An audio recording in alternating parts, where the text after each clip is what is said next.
how overpowered that kind of mechanic would be.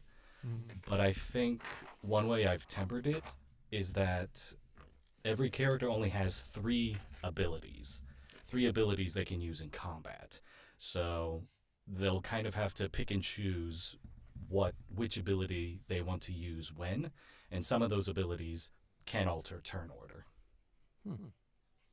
Very interesting. So have you play tested it yet with your group? I'm still trying to I'm still trying to recruit them. Mm. But I've gotten a lot of details. I've got an Excel spreadsheet just kind of with brainstorm ideas. Well, that's really great. I'm excited to hear how it develops. Um, yeah, that's really great. Is this with your? Are you planning on doing this with your theater community theater group, or is it a different group? It's a different group. I know a lot of people in theater play D&D, so maybe I'll reach out to them. But this group is actually another workshop that I just finished earlier today. But we've all been having a great time in the workshop, and I just thought, if they're interested, we all made a little Discord. If they're interested, let's play test it. Let's make some characters and just have some fun. That is so cool. Yeah. The reason I asked about the theater thing is because I've long been thinking about, this is sort of a pipe dream, but incorporating some version of Voices of Choices into this would be very experimental, but a live, almost like a LARPing format where there's Dungeon Master maybe not on stage or maybe on stage, but in the corner. And it's Voice of God. Yeah, and then the players, of course, are acting out on stage in addition to, just dialogue. So look up on Broadway. What is it? It's like D20 Tavern. Yeah. Or something like that. Yeah, it's exactly that with Yeah. a little bit of audience participation. Not 20-sided much. tavern. That's it. But yeah, it's like theater and D&D. Like, why hasn't it happened yet? Right. They even need two. They need like a dungeon master, and then they have a guy who's like kind of in charge of making sure everyone's actually following the rules because there's so much chaos. Built-in rules lawyer. Yes. Yeah, they're like, okay, somebody actually needs to make sure we're following the protocol. With Voices and Choices, Give a the briefcase. lawyer would not be necessary. True. It's a little more simplistic. Okay, well, thank you for introducing that topic, Chris. That was so cool, and I could talk about it a lot longer. But I would like to do some introductions. I think I recognize everybody at this point, but if someone's tuning in on the stream and is curious, I'll introduce myself. My name is Austin David Coffey. I'm the production manager for Samurai's of Sound. Sitting here in Strawberry Hill Studio, we are just north of San Francisco, across the Golden Gate Bridge, and I coordinate with the voice actors at Samurai's of Sound. I do some voice acting, audio engineering, recording engineering, music production, so on and so forth. Actually, this would have been most helpful for the person who's coming in now. I don't know. That's okay. Let's go from top to bottom, left to right. How about Dan? Hi, I'm Dan. I don't know what else I'm supposed to say here. You kind of put me on a spot like that. Whatever comes to mind. You can talk about your journey as a voice actor, or Well, we're still at the beginning of that as a journey, so there's not much to say at this moment. Okay. Well, we're here to help you along every step of the way. So just know that. Can anyone hear me? Yes, we can hear you. Oh, Jensen, yes. Oh. Hi, I recognize you. Hey.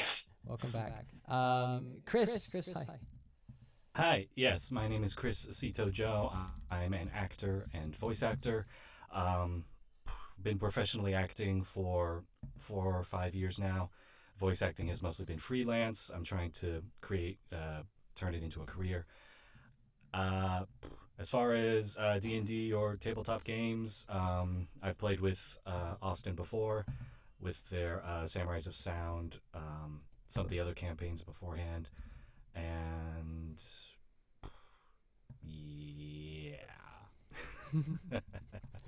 Wonderful, wonderful. Welcome back. And Jaquez, hello.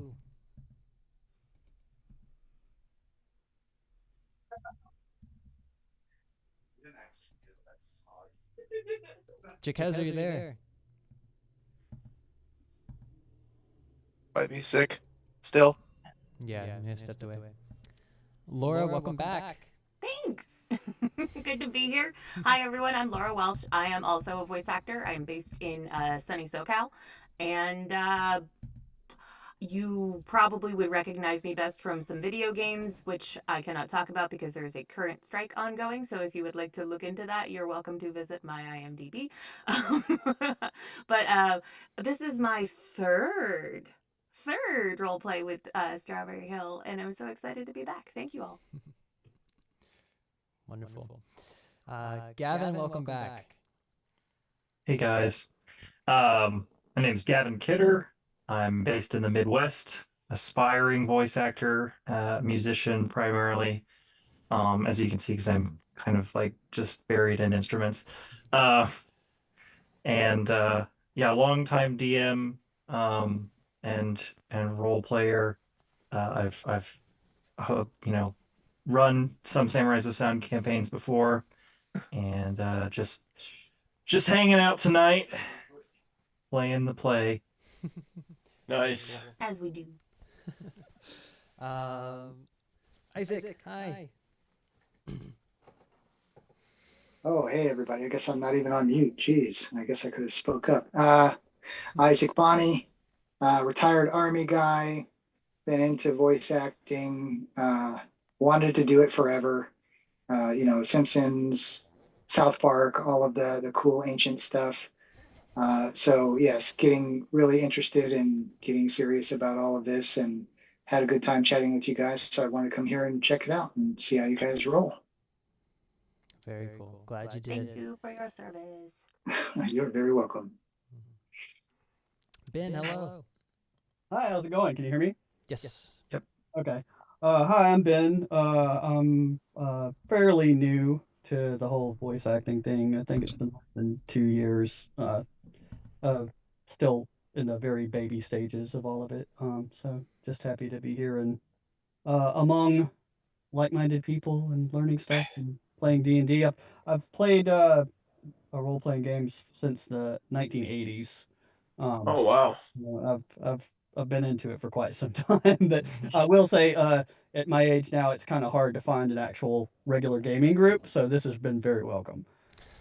Wonderful, wonderful. Yeah, I remember you sharing some of your experience at the previous community hub. Really Yeah, that was a cool. lot of fun. I need to come to the next one. Yep. Next week will be one. We were off last week, but normally they're every Tuesday, except for when we roleplay. Jensen, hello. What's up? I'm at my brother's now. I was just working on a school project and Very nice. yeah. Very nice. Well, glad you took the time to Mhm. either take a break or if this is your procrastination. I don't know where you're at with that. No, there was a film project I'm working on, and we just got done filming. Oh, cool. Mhm. Very cool. Chandler, haven't heard from you yet. What's up, guys? Hello. Back again in the blanket booth. The reveal. The Overwatch kid booth. Yes, excellent. But for those of you who haven't met me, my name's Chandler Dunaway. I'm a freelance voice actor. Been doing this thing for about 7 or 8 years now. Y'all probably don't recognize me, but if you do, I'm from Team Fortress 2 as the voice of El Comandante and Payload, and then Player Destruction Galleria. I play the shrill old lady voice. Oh, you're kidding. Oh, for real? Yeah. The red alert, red spy is in the base. No, that's not me. That's Ella McLean. But on the Christmas map, Galleria, I play this old woman that's over a mall PA that's just going, "Attention mall shoppers, please get off the ice while we resurface it. There's all the bullet holes in the ice. Please get off there, otherwise you're gonna get hit." My daughter is going to shit her pants when she finds out that I got You play TF2? yeah. Nice. I But played it a long time ago, but haven't really got back into it. I don't have a gaming PC anymore, so still fun. I'm also on Newgrounds, but in terms of D&D, this is the first time I'm doing it, so No we can way. have some fun. Very cool. Very cool. Hopefully this will serve as a good entry point. Just a little refresher on, I guess, the voices and choices system, which is what we'll technically be using, not Dungeons and Dragons. Designed to be really easy to use. You can easily adapt any characters you may have thought of in the past or used in the past into this system, or you don't have to have a character at all. You can wait to jump in until it strikes your fancy and sort of just create one on the fly, because it's very easy to create one. You do so by thinking about what your character would be good at and what your character would be bad at. And it can be good at one of four things. It can be good at strength, meaning it's a strong character. They're a strong character. It can be good at dexterity, which would be someone who's very quick, or someone who has good fine motor control, someone who's an archer, someone who is a thief and is used to picking locks and pockets. Your character can be good at perception, which is basically their like intelligence. If they're like a crazed inventor, or like a Tony Stark, or like a wizard, perhaps a sorcerer, like a Doctor Strange or something. But also the power of their senses, their awareness of their surroundings. So if they're like a ranger type, like an Aragorn, who's spent their life training in the wilderness and knows how to track things and can navigate for the party. That all falls under the same umbrella there of perception. And then lastly, charisma, which is what you'd expect. If you're a bard, you're a performer, or you're particularly persuasive in some capacity. And it also measures your ability to figure out if other characters are assess their true intentions. So at a very broad level, that is... So where I was going with that is you choose one of those to be your strong skill, and one of those to be your weak skill. Your strong skill is going to have +2 to all your dice rolls, and your weak skill is going to have -2 to all your dice rolls, which changes over time as you come back for more sessions. But that's how it starts. And your dice rolls, it's only a d20 for the most part. It's just going to be d20 every time for your skill attempts. And then it may be modified by, like you said, the skill modifier, or a tool if you're using a tool, which you can come up with on the fly for the most part, up to a certain limit where you've come up with enough tools. But yeah, you can have a tool that can give you +1 or +2. And then if the circumstance is favorable, advantageous or disadvantageous, there'll be a d6 in addition to that is rolled. So just a d20 mostly, and then sometimes a d6. You can use Google Dice Roller. You don't have to even have dice. I'm using Dice Roller, although as the DM in Voices and Choices, I probably won't be rolling any dice. As players, you will be. Some people like to bring their own dice, and that's fine too. And then you'll just need to tell me the result of the dice, which is after all the addition and subtraction, so that I can tell you if it passed. 12 is the threshold, so above 12 is a pass. And the higher the number, the better the pass, if that makes sense. So I think that will just about cover most of the... Any questions about that before we get started? When it comes to like I don't know, powers or spells, is that just made up on the fly and then you do the whatever dice roll difficulty? Yep. So if your character has magical abilities, which is really up to you to determine, then how that works is you think of what your character would, the spell that they would want to be casting, and you make a skill attempt just like any other skill attempt. The difference is that the circumstance, meaning the d6 that's rolled, is called risky, which means that the d6 value will count against you. So it's harder to pull off. But if you pull it off, because it's magic, it's going to be super great, and that d6 flips to a positive number, and something really, really good happens depending on what you wanted. Okay. Okay. Okay. All right. So, basically, I wonder, does anyone remember some of what happened in the last session? It was a month ago. Sort of. Sort of. Well, you I showed mean, up halfway through. Kind of. I remember what happened in the session before the last session. Likewise. I remember we were in the forest. If it's the January one we were talking about. It is the January one. Maybe Chris can fill in some of the details about before that. Please. Funnily enough, I did take notes. So, in the last session, the heroes were gathered in a tavern, and the farmer from Sablewood, I think his name was Malachite. Mm-hmm. The halfling mayor of Sablewood came to the tavern and said, new Sternium guards, who are the rivals or the opposing force of the Order of Echoes, I think. Sure. Yeah. Basically came to Sablewood and started putting in place martial law, or they were trying to encroach. And Malachite was given the lost cord, which we found on a previous adventure. He was given the lost cord in an attempt to broker peace, but when he saw how aggressive the new Sternium soldiers were, he came back and asked for help again. The party went out. We crossed a bridge with some stubborn new Sternium guards. And then night fell, and we came across a young werewolf who previously had never experienced lycanthropy before. And one of our party members, I think, was able to track the magic up the mountain that's like next to Sablewood. So the party went up there to see what's going on. Found out that New Sternium guards had built a watchtower up there. Go ahead, man. But we got permission, and there was a cave that the evil magic energy was coming from. So we got permission to enter in exchange for meeting, I forget.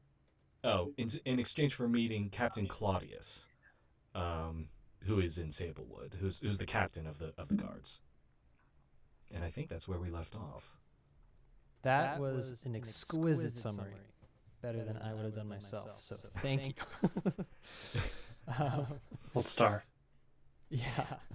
So indeed, you've each, for the purposes of this adventure, let's say you have each spent the night at the new Sternium Watchtower, the construction site of the watchtower, as it were, and it's near the summit of Mount Sable.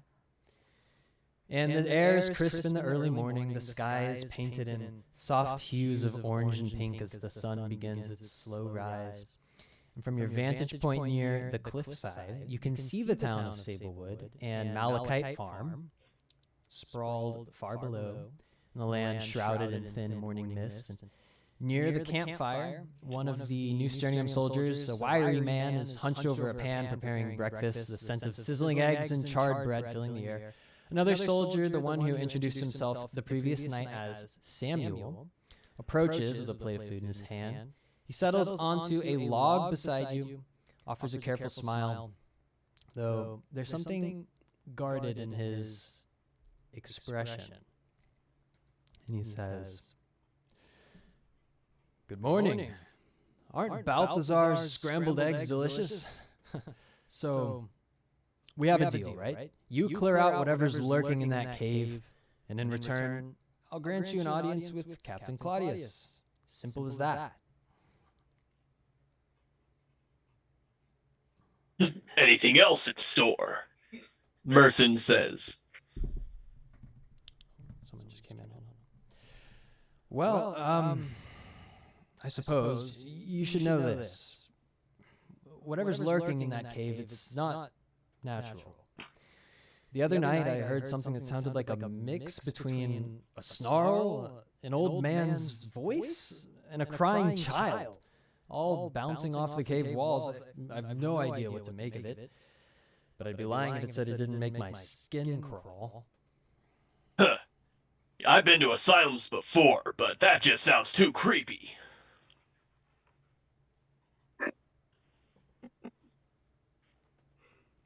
Resinetta is just sort of blankly staring at the fire. For those who don't know, Resinetta is a very tall elven figure, very gaunt.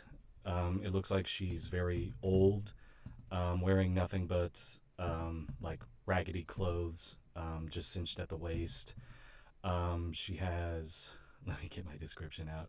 Her skin is scarred, but one can still make out the green markings like stripes running across her figure.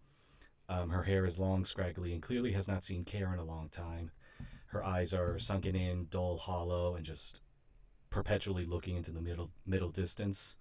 On her back is strapped a giant sword that's like 7 feet long, that seems to be made out of a single piece of material. The blade, the handle, it's all just one pure white piece of something. She's just sort of staring into the fire, and without really making eye contact, she just says, "Whatever is in there, we will handle it. No matter how dark the powers that be are."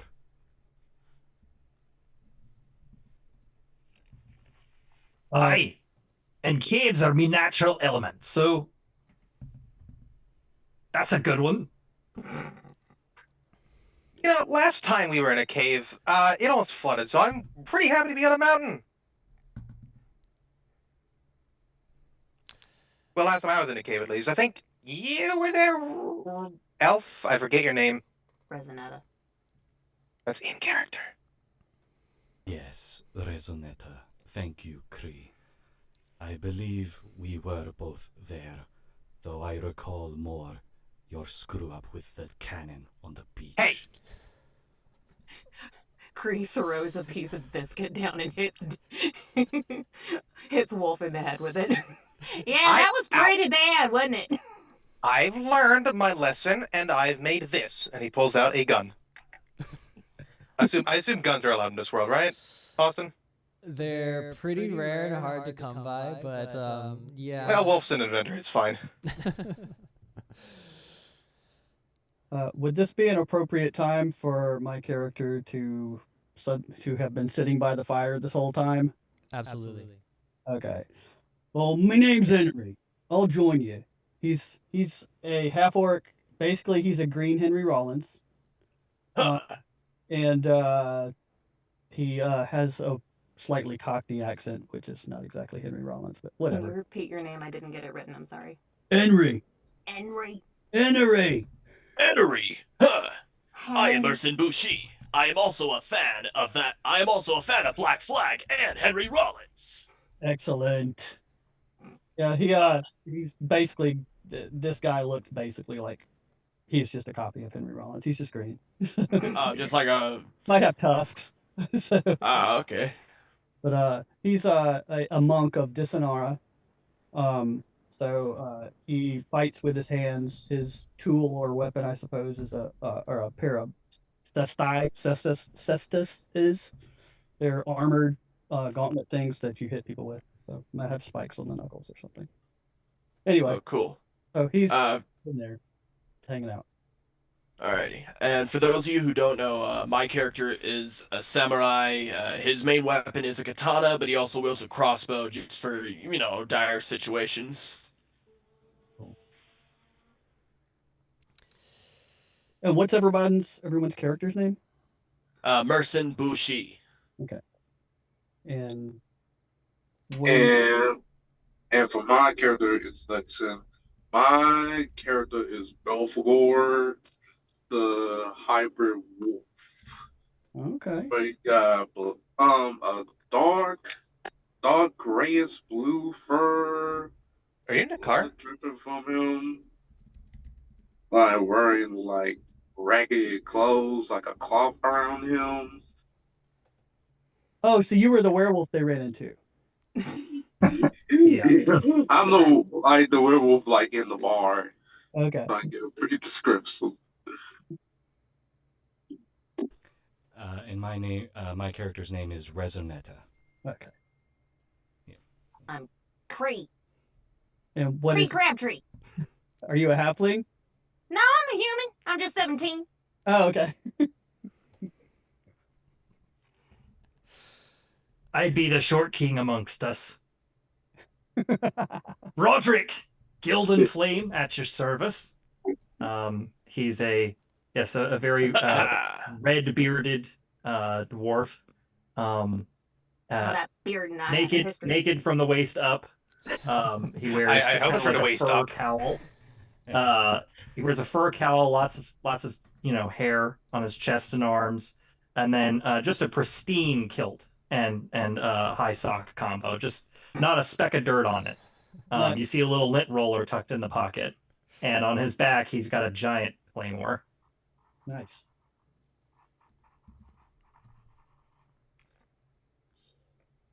Yeah, my character's name is Penelope, and she looked like a cat last time, but it's worn off now, so she's back to looking like a 30-something human. Cool. I was gonna say Resonetta would have Penelope in her lap just petting her, but I guess that's not happening. That's very sad. Not jealous Well, at all. find out. It could happen. It just, takes a minute to recharge. Malachi wanders up to Penelope and so does it wear off overnight? You were a cat before, I'm pretty sure.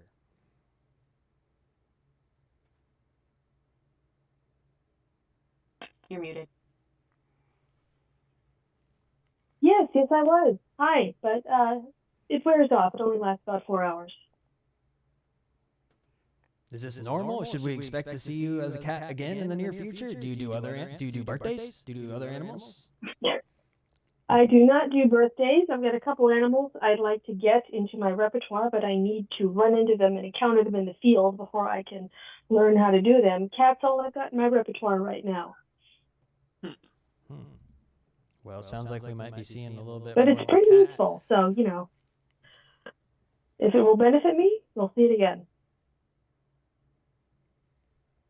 So Samuel leans in and he says, well, it's great that you all are accepting the terms of the mission. I applaud you for that, but you have to understand that having just met you and all, I can't exactly trust you to finish the job. This is not going to be easy. I mean, what if you drive the thing deeper out of the tunnels into this encampment?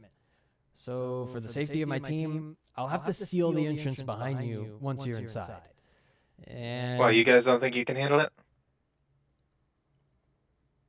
If they could handle it, they wouldn't have hired us.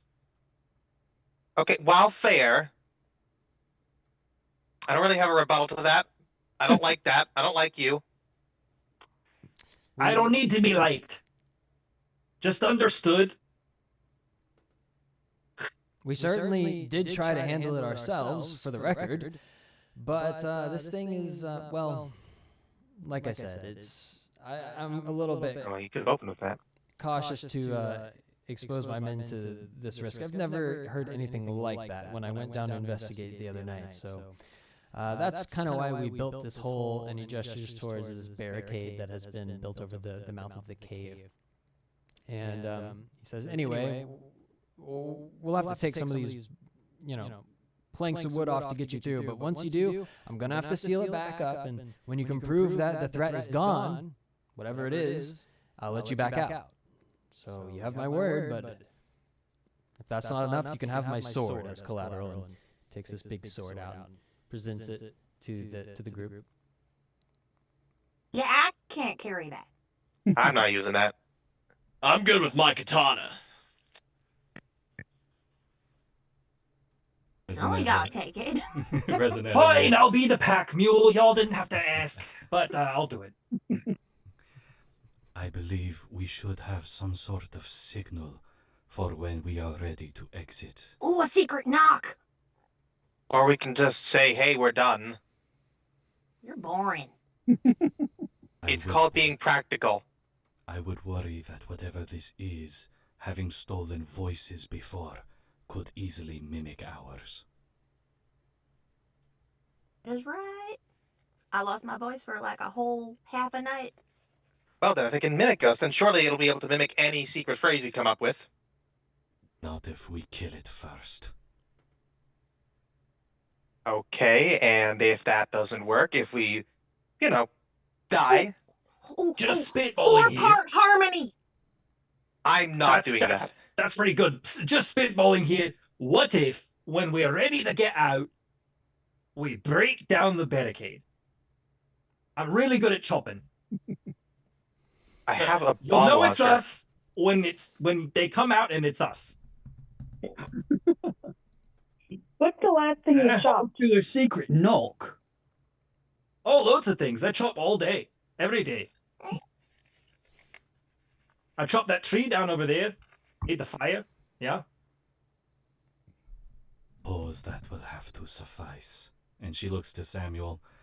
We apologize for any future inconvenience. Yeah, discharge it to the order. Will do. Trust me, if you can get rid of this thing, it'll be well worth our while and by extension yours. Well, if we get rid of the thing, will they even need this barricade anymore? Probably not. They'll be fine. I don't think so. And with that, he leads you over to the barricade at the entrance of the cave, sealed tight with these wooden planks, these big thick nails that are hammered into the rock. And he says, like I said, we spent a good deal of time setting this thing up, so maybe the dwarf here who likes to chop can do the honors of breaking it back down again. Well, probably. Yeah. You're not going to even I have to check my schedule. He's shy. You have to check You the didn't put me on the spot. Well, if you don't want to do it, I can do it. You're gonna use something alchemical and explode all of have us? I know you people. How about we burn it? I'd rather not suffocate, thank you.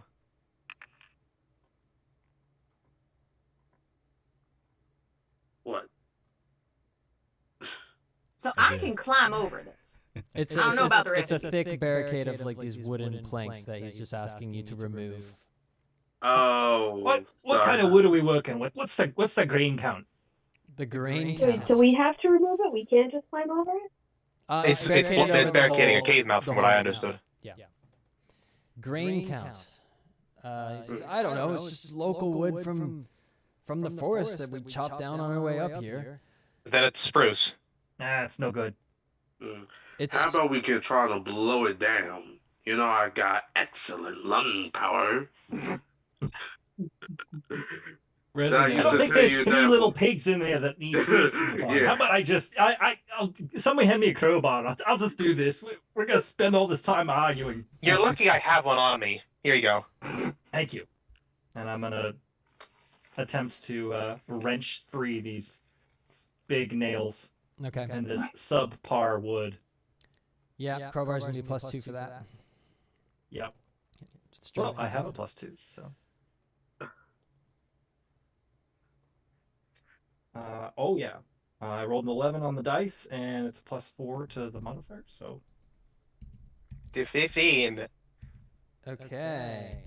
So that's a 3 when you subtract 12, which is the par, as it were. That is a 3.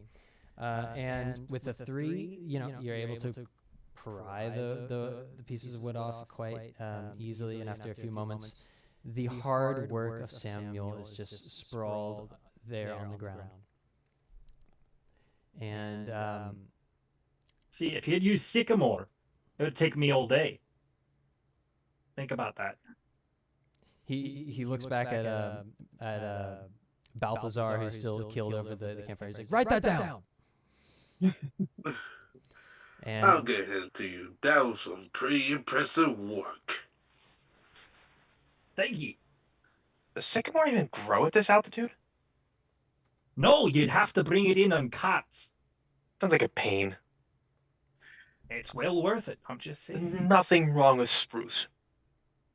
Resonetta's countenance kind of darkens at the mention of all this forest and wood talk, and she just, yes, she just says, "The way is open. Let's go." Yeah, after you, of course. I guess I'll scout. After Cree, of course. So, Cree, as you scamper into the tunnel ahead of everyone else, you find that it winds steadily downward through the mountain. Some of this is a bit familiar to your character because you've been in this cave before. It's the same cave as the one from like 3 sessions ago, maybe? I think it was the first Smells session. the same. Yeah, and so the fungus.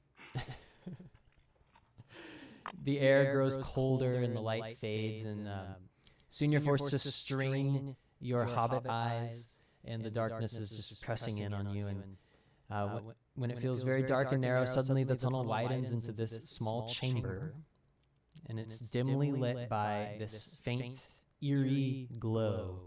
The ground is littered with shattered gemstones. Shattered, if I recall correctly, by our resident dwarf, Chopper, as it were. And their jagged edges are catching this weak light. Clumps of matted black fur, recognizably from the... Oh, no. I thought you was at work. Oh, Jackass, could you mute your mic, please? Yeah, so that's not about you. I'm doing all right. Just feel a whole lot sick. Thank you. Okay. That was touching. But we have a problem to solve here, people. Where was I? Oh yeah, there's clumps of werewolf fur from the werewolf you fought in this cave. He'd been stealing voices, as you recall, trapping them within these shattered gemstones and silencing townsfolk one by one. But now, across the chamber, another tunnel is extending deeper into the mountain, but something is wrong. Above the entrance to the tunnel, 3 gemstones, one yellow, one red, and one silver, are embedded in the rock, and they're glowing faintly. All right, well, let's just get this over with. Hold the Come on, claymore on my everybody! back. At least this room's safe. Yeah. You don't have to shout. It echoes all the way up the tunnel. Well, I don't really have inside voices. Maybe you could practice. My mom always said I should practice more. So, that's new. Recall that being here before. Ben, I think you're muted. I think you're trying to talk and you're muted. You're right. So we're supposed to destroy these things, eh? That's what I did with the last ones, and it worked perfectly. And people's voices were in them. Yeah, wild.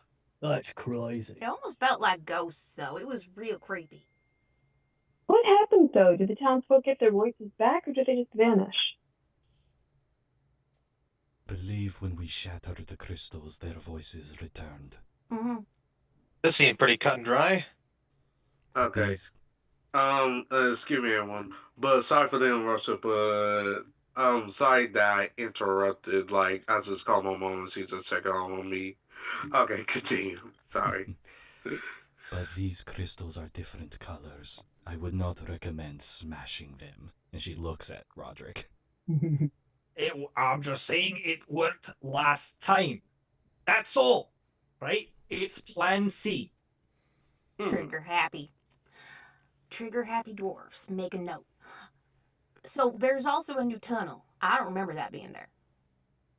Me either. Like, this new tunnel is really foreign to me. Should we keep going, or should we start smashing more crystals? Does the tunnel appear to be like cut into the stone, or is it naturally occurring? It's I'm a definitely dwarf, I think I would cut know that. into the stone rather hastily. There's jagged edges that you can see from the mouth, or at the mouth of the tunnel, and presumably extending throughout. The craftsmanship is strikingly insulting to a dwarf of your skill. Well, we can rule out my kin. They had nothing to do with this one. The Guild in Flames have a pure Cut. Resonetta will pull out the lost cord that she has had on her person. And I don't remember exactly, but she compares the colors of the 3 strings to the colors of the gems. Are they at all similar? The chords, the strings on the lost chord are all glowing gold, and one of the gems is glowing a yellowish gold. It's not the same hue exactly, and the others are red and silver. She'll look to everyone and she says, I am worried about the New Sternium soldiers. Learning that this is so close to them, I would ask you keep this a secret for now. And she plucks the middle string just to see if anything happens. Okay. Well, as she does so, the yellow gem that is in the room begins to glow more brightly. And first of all, the purest tone, emanates from this chord. It's not super loud, but it does fill the space nicely. And for a moment, everything is very resonant and is bathed in this golden glow. Now the yellow gem glows as well, and as it does so, it interacts with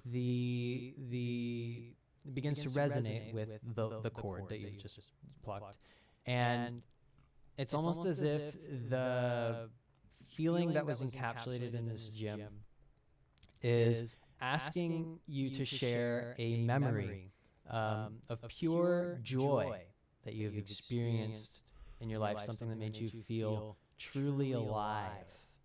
And it's communicating directly with the one who plucked the cord in this case. Okay. Does Resonetta have a pure joy moment in her? Otherwise, we're doomed. Let's see. Resonetta's eyes will grow even more vacant than her companions have ever seen them before. And let's see. Something does come to mind for her. It's very foggy. She can't make out exact details, but she feels like she's in a forest somewhere far, far away. The leaves are tinged, the bark is tinged silver. The leaves are kind of in a perpetual autumn state. And as she looks around, she can hear voices in the distance. She hears laughter. She hears talking. She hears one voice in particular that rings out. She looks down and she sees what seems to be a young child, but she can't make out their face. And as the child looks up and reaches their hands out to her, that's where the vision will fade for her memory. Cree squeezes Resonetta's arm gently and says, "You okay?" Resonetta looks down, and for a brief moment as they lock eyes, there's almost a sense of recognition behind her eyes. But then she says, I remembered something. It wanted a happy memory. And once again, her gaze goes back to the middle distance. All right, everyone. Crystals want things. What do you mean they want things? They're rocks. Oh God, do you think they're upset about me crushing their friendies? Tell the crystals I didn't mean nothing by it. They're not rocks. They're vessels. There's personalities in there. They're not just plain rocks. Fine. I'll humor this. What do they want? I hand the lost cord to you. Who's you? That's kind of vague. Sorry, to Wolf. Okay. Well, what am I supposed to do with this? Play it. Thank you. Oh, Thank you. What's in there? Oh, I'm sorry. Oh, you I'm say sorry. give it to the wolf, right? You mean No, Belle there's a right? character named Wolf who's played by Dance. Yeah. Oh my god! I didn't even think of that. I'm sorry, Jackass. It's okay. I'm sorry. So Resonetta hands it to Dan's character named Wolf and says, Okay. Full name Wolfgang, but he doesn't like that. and says, play it. I don't play, but all right, fine. And he's just gonna pick one of the other two strings that he didn't see played and go for it. I'm gonna choose the top one, high one. And again, the cave is filled with this beautiful tone, slightly higher than the other in a harmonious way. For those musically inclined, we'll say a major third. And the yellow gem, which had been resonated by Resonetta, it has ceased to glow so brightly and has actually fallen onto the ground, still intact. And two remain, of which the silver begins to resonate with the chord. And this is a little loud. It does get louder strangely in a crescendo. And transmits this idea to you that and someone old and wise, may have passed this on through the crystal and is now asking you to share a piece of hard-won wisdom, something you may have learned through pain and time.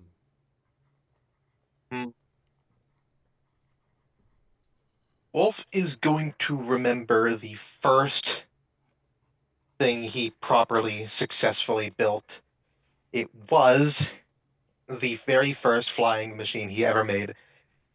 And unfortunately, the initial test pilot met a rather bloody end, and he remembers that quite well. So that's the day that he remembers that he must do it right the first time. It's not quite wise. Cut once, right? Yeah, measure twice, cut once. So Wolf remembers how he became a perfectionist through this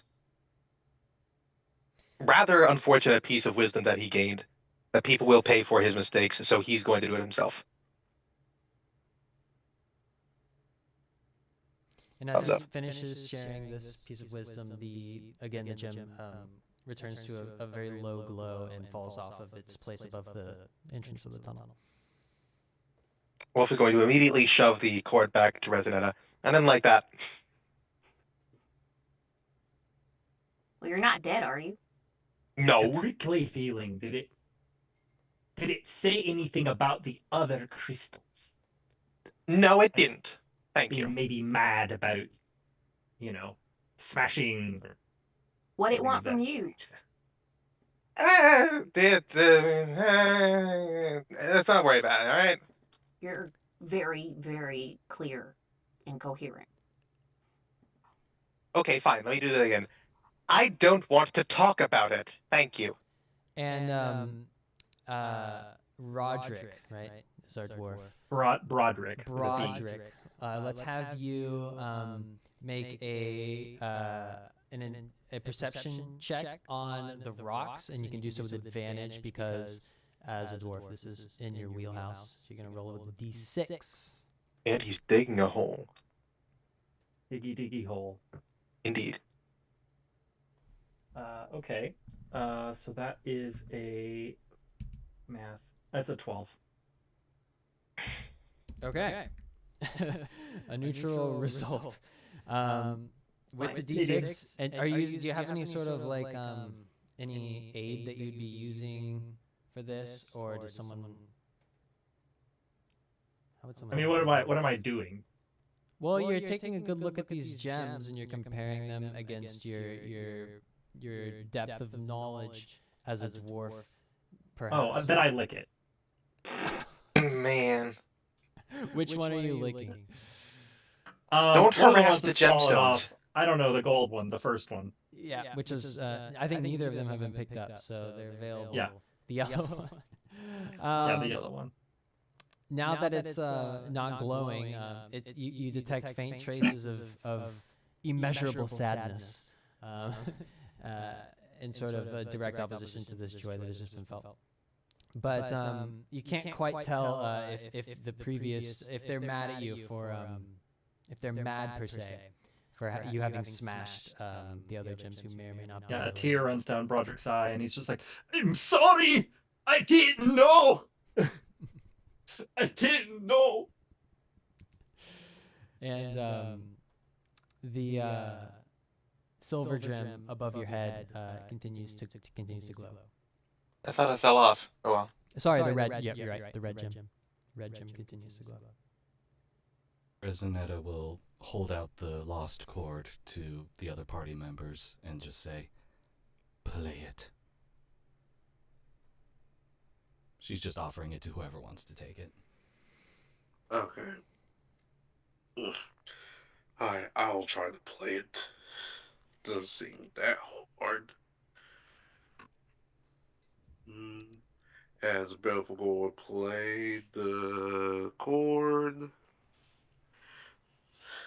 play in a strange melody. Yes.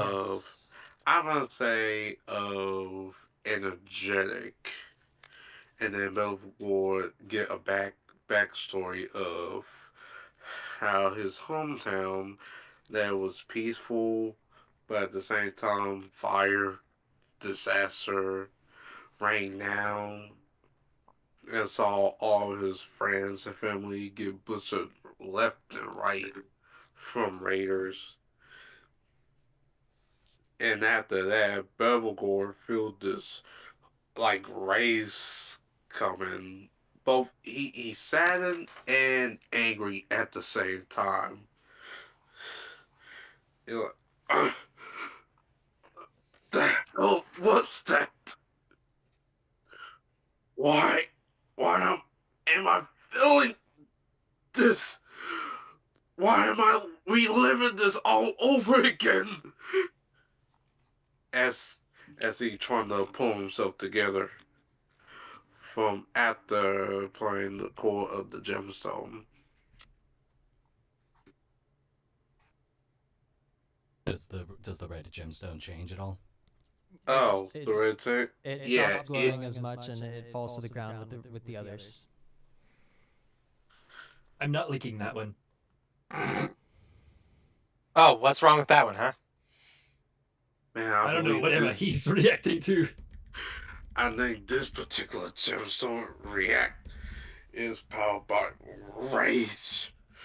It made me relive all the painful memories and make me feel anger.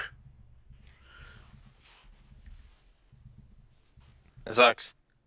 Okay. I thought I was supposed to be the one who didn't have any tact.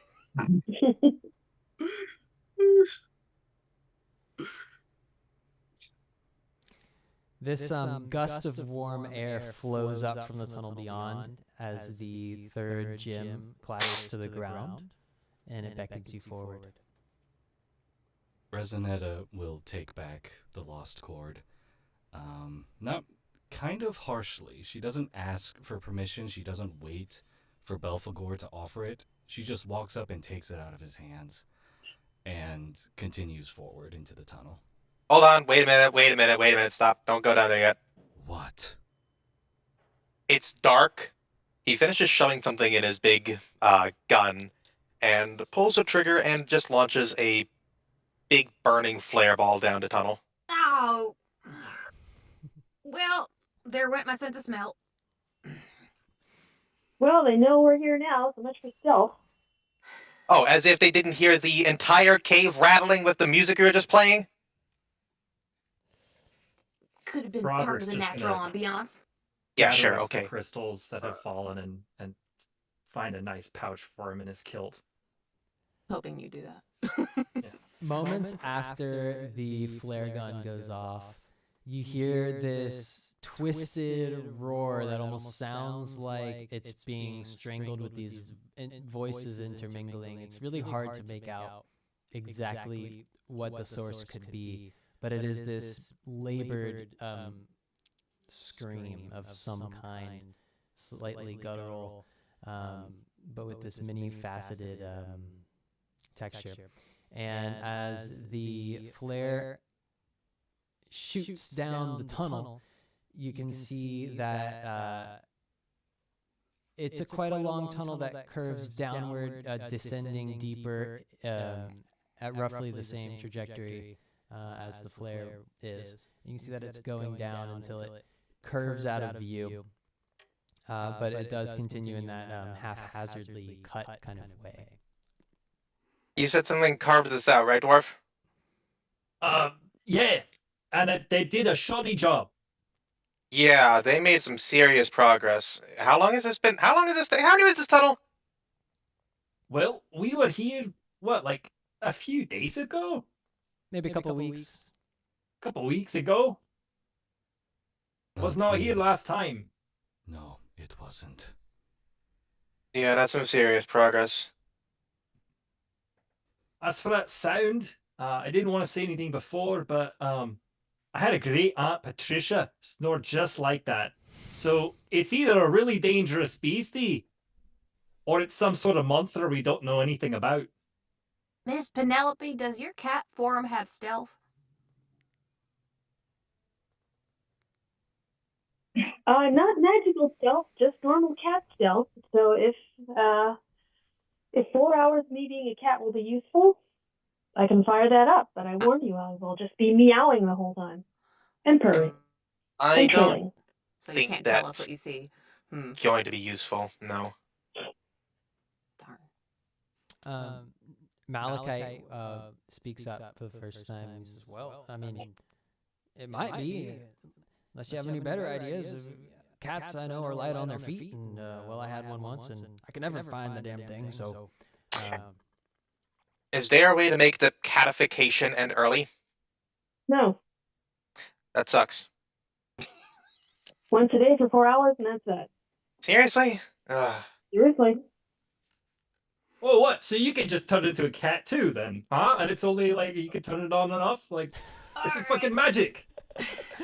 Well, one thing I could do is cast detect magic, but I think we already pretty much know that there's magic around here.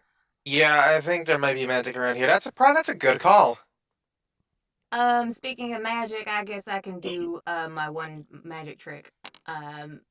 Austin, can I use my resonance ability to kind of do echolocation down there and see what's at the end of the tunnel? Sure, yeah. Go ahead. Turns into a bat. Go ahead and make No, it's not a bat. No, I have to fire my gun. Or maybe this new strain is magical. Is your connection to your resonance magic through your intellect or your senses or your would it be perception? Yeah, it's my perception, like my intellect and senses. I'm asking Laura's character Tree. Mm-hmm. Oh, yes, mine is through my intelligence. Yeah, my intellect. Okay, so you're going to make a perception check, and because we're using magic, you're going to make it with disadvantage. Let's say through your training, because you specifically, took it upon yourself to study the resonance magic that was provided, the trainings that were provided through the order. Perhaps they gave you some kind of token or spell casting focus of some sort that you can use. So you can describe that if you want, and use a +2 for that, and also your perception. Okie dokie. Yes. So I have two pistols. I have two side holster pistols, and both of them have inscriptions on the side now that start to glow magically. There's kind of like a filigree that starts to like glow blue, and Ooh, filigree. That's a word you don't hear often. and so I cock them and then blow gently, and you start to hear like a humming whistle, and then I shoot down the tunnel, and we'll see what happens. Oh, you will not believe. Nat 20, and then a 2, and then a 2 on the modifier. So I think that's bad. Or wait, no, it's good because lower is good, right? The dice. There's a 2 on the d6. There's a 2 on the d6. Okay, yeah. So it's so that's the disadvantage, right? Yeah, but it doesn't matter because you rolled a d20, so it'd be Oh, 20 okay. plus 2 for your. The d6 goes positive. And then minus No, 2 never mind. for the dice. So it I cancels forgot out how the rules work. Don't. to 20. And then because you've succeeded, it's now 12. So that's a really, really big result there. 12 being after you subtract the par of 12. Happens to be 12 as well. And as you fire these pistols, what does the musket ball look like exactly? It's because it's magical, there was no actual ball in there. It's just like a magical compaction of air. So it's just air that's sort of been compacted into this resonant thing, and so as it's shot out, it's sort of like this echoey reverberation that just starts to dissipate as it goes further and further out. Okay, so the magical bundles both travel down this hall just like the flare did, but they arc and then they drop suddenly as if they're following the trajectory of the cave, and they go down very, very steeply as if the tunnel has given way to this enormous pit. And then the magic expands very rapidly as if you're in this tall cave, and at the bottom of which these surfaces begin to give way very rapidly. These little membranes of sorts. These thin kind of membranes give way with the force of the resonating. And because your spell is so successful, you can tell even from the slightest touch of interaction with this magic that it's this desiccated skin of some sort, this flaky skin that is being pushed by the magic. And perhaps even more notably, there is a large, monstrous form on the farther end of the cave that you can tell from how the resonance is wrapped around it is sort of at least it was coiled atop this nest of some kind, but it's aware of what you've done as it sees the magic and lets out this roar again, and is quite agitated. It's more agitated than it sounded before. And as the magic sort of recedes, you can tell that it's starting to make its way towards where the magic has come down. Oh, great. So echolocation, there's a big snake. It's coming our way. I think I made it mad. Great. Sorry. So we alerted it with a sense of noise and the flare. So I think, is there any other senses we want to tickle? Should I fart? Alert its sense of smell as well. Why don't we give it something to bite at to draw it out, so then maybe somebody who's got a nice big blade can chop its head off. I got the cantrip, which will give it some fake spectral dancing fairies, and maybe when it lunges at them, somebody who's got a sword can chop its head off. I don't have that, but I do have this, and he holds out a small steel or painted white. I do have my katana. God. You're missing the most. Got a claymore, and I think Resonette has got a big fuck-off sword too, so we're covered in that department. All right. Penelope, I do are have you some able good to- bait though. Are you able to cast your fairy magic spell? Yes, I am. Okay. You can, if you want to get within, a reasonable range of perhaps if you walk through the threshold, you guys are still standing in the first chamber, but if you walk through the tunnel and you go to the edge of the mouth of this pit that has opened up partway through the tunnel, it seems, you can kind of proceed. Okay, so anyone who's got a nice big bladed weapon, get ready, because I'm going to cast Spectral Fairies. And if this thing lunges at them, everybody ready? Yes. We can We're ready. flank on both sides of the tunnel mouth. I think Broderick would advise we know what this room looks like. We don't know what the room it came from looks like. So Oh, we don't want to go down there. It's a drop. It's gross. Yeah, in the interest of Wait, if it's a drop, can it even get up here? We should fight where we know. One question before we do this, though. Do we want to try to chop its head off, or do we want to try to talk to it? Chop is my vote. Yeah, well, I'm afraid of snakes like Bam Margera, so I say chop the fucker's head off. I mean, does anyone have beast speech? No. Well, I'll say that no, but I'm fine with chopping any animal's head off. That's not surprising.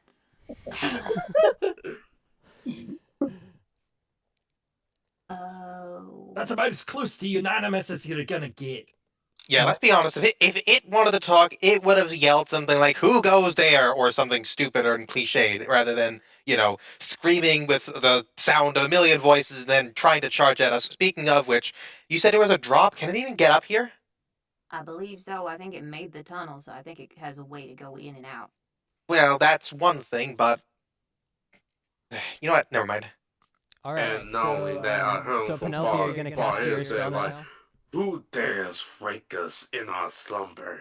We will make sure they will be punished dearly. I already hear all their conversations all the way in the cave, so we might as well be on the offensive. Okay, let's have that spell check. The spell attempt, which is going to be for Penelope. What is her connection to her magic? You said she turns into a cat. Can you describe how she feels about her magical abilities? Oh, well, she is a druid, and so she studied for about 15 to 20 years. She was taken when she was a teenager. She's now 30 plus, and so she has several cantrips she can use. In terms of actual weapons, she's got 2 little daggers that only do like D4 damage each, but she doesn't really have the dexterity for both at the same time. So the cantrip she's got Druid Craft, which is a glamour, which is the Spectral Fairies thing. I can cast a sort of a nature-related illusion that lasts a few minutes, like a breeze, some fairies, falling leaves, the smell of skunk, things like that. I've also got Thorn Whip, which is exactly what it sounds like. So let's go with the fairies, because that was your character's idea. So this will be perception then as a druid, and your perception will be your +2 skill.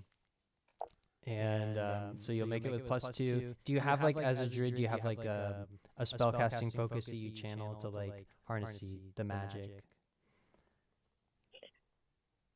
Well, this is a druid craft, so I can cast this as much as I want, but the cantrips, detect magic, fairy fire, healing word, and become a cat, I can only use those once per day. Okay, so we're not using Dungeons & Dragons rules per se, so I'll just say, you can use your +2 perception, and then you can go ahead and make the roll to summon these fairy spirits to draw the beast out. D6, right? So you can roll 1d20 and 1d6, and the d6 Oh, is going to be negative, and you get +2. All right. Real good. We need it. My grand total is 9. 9.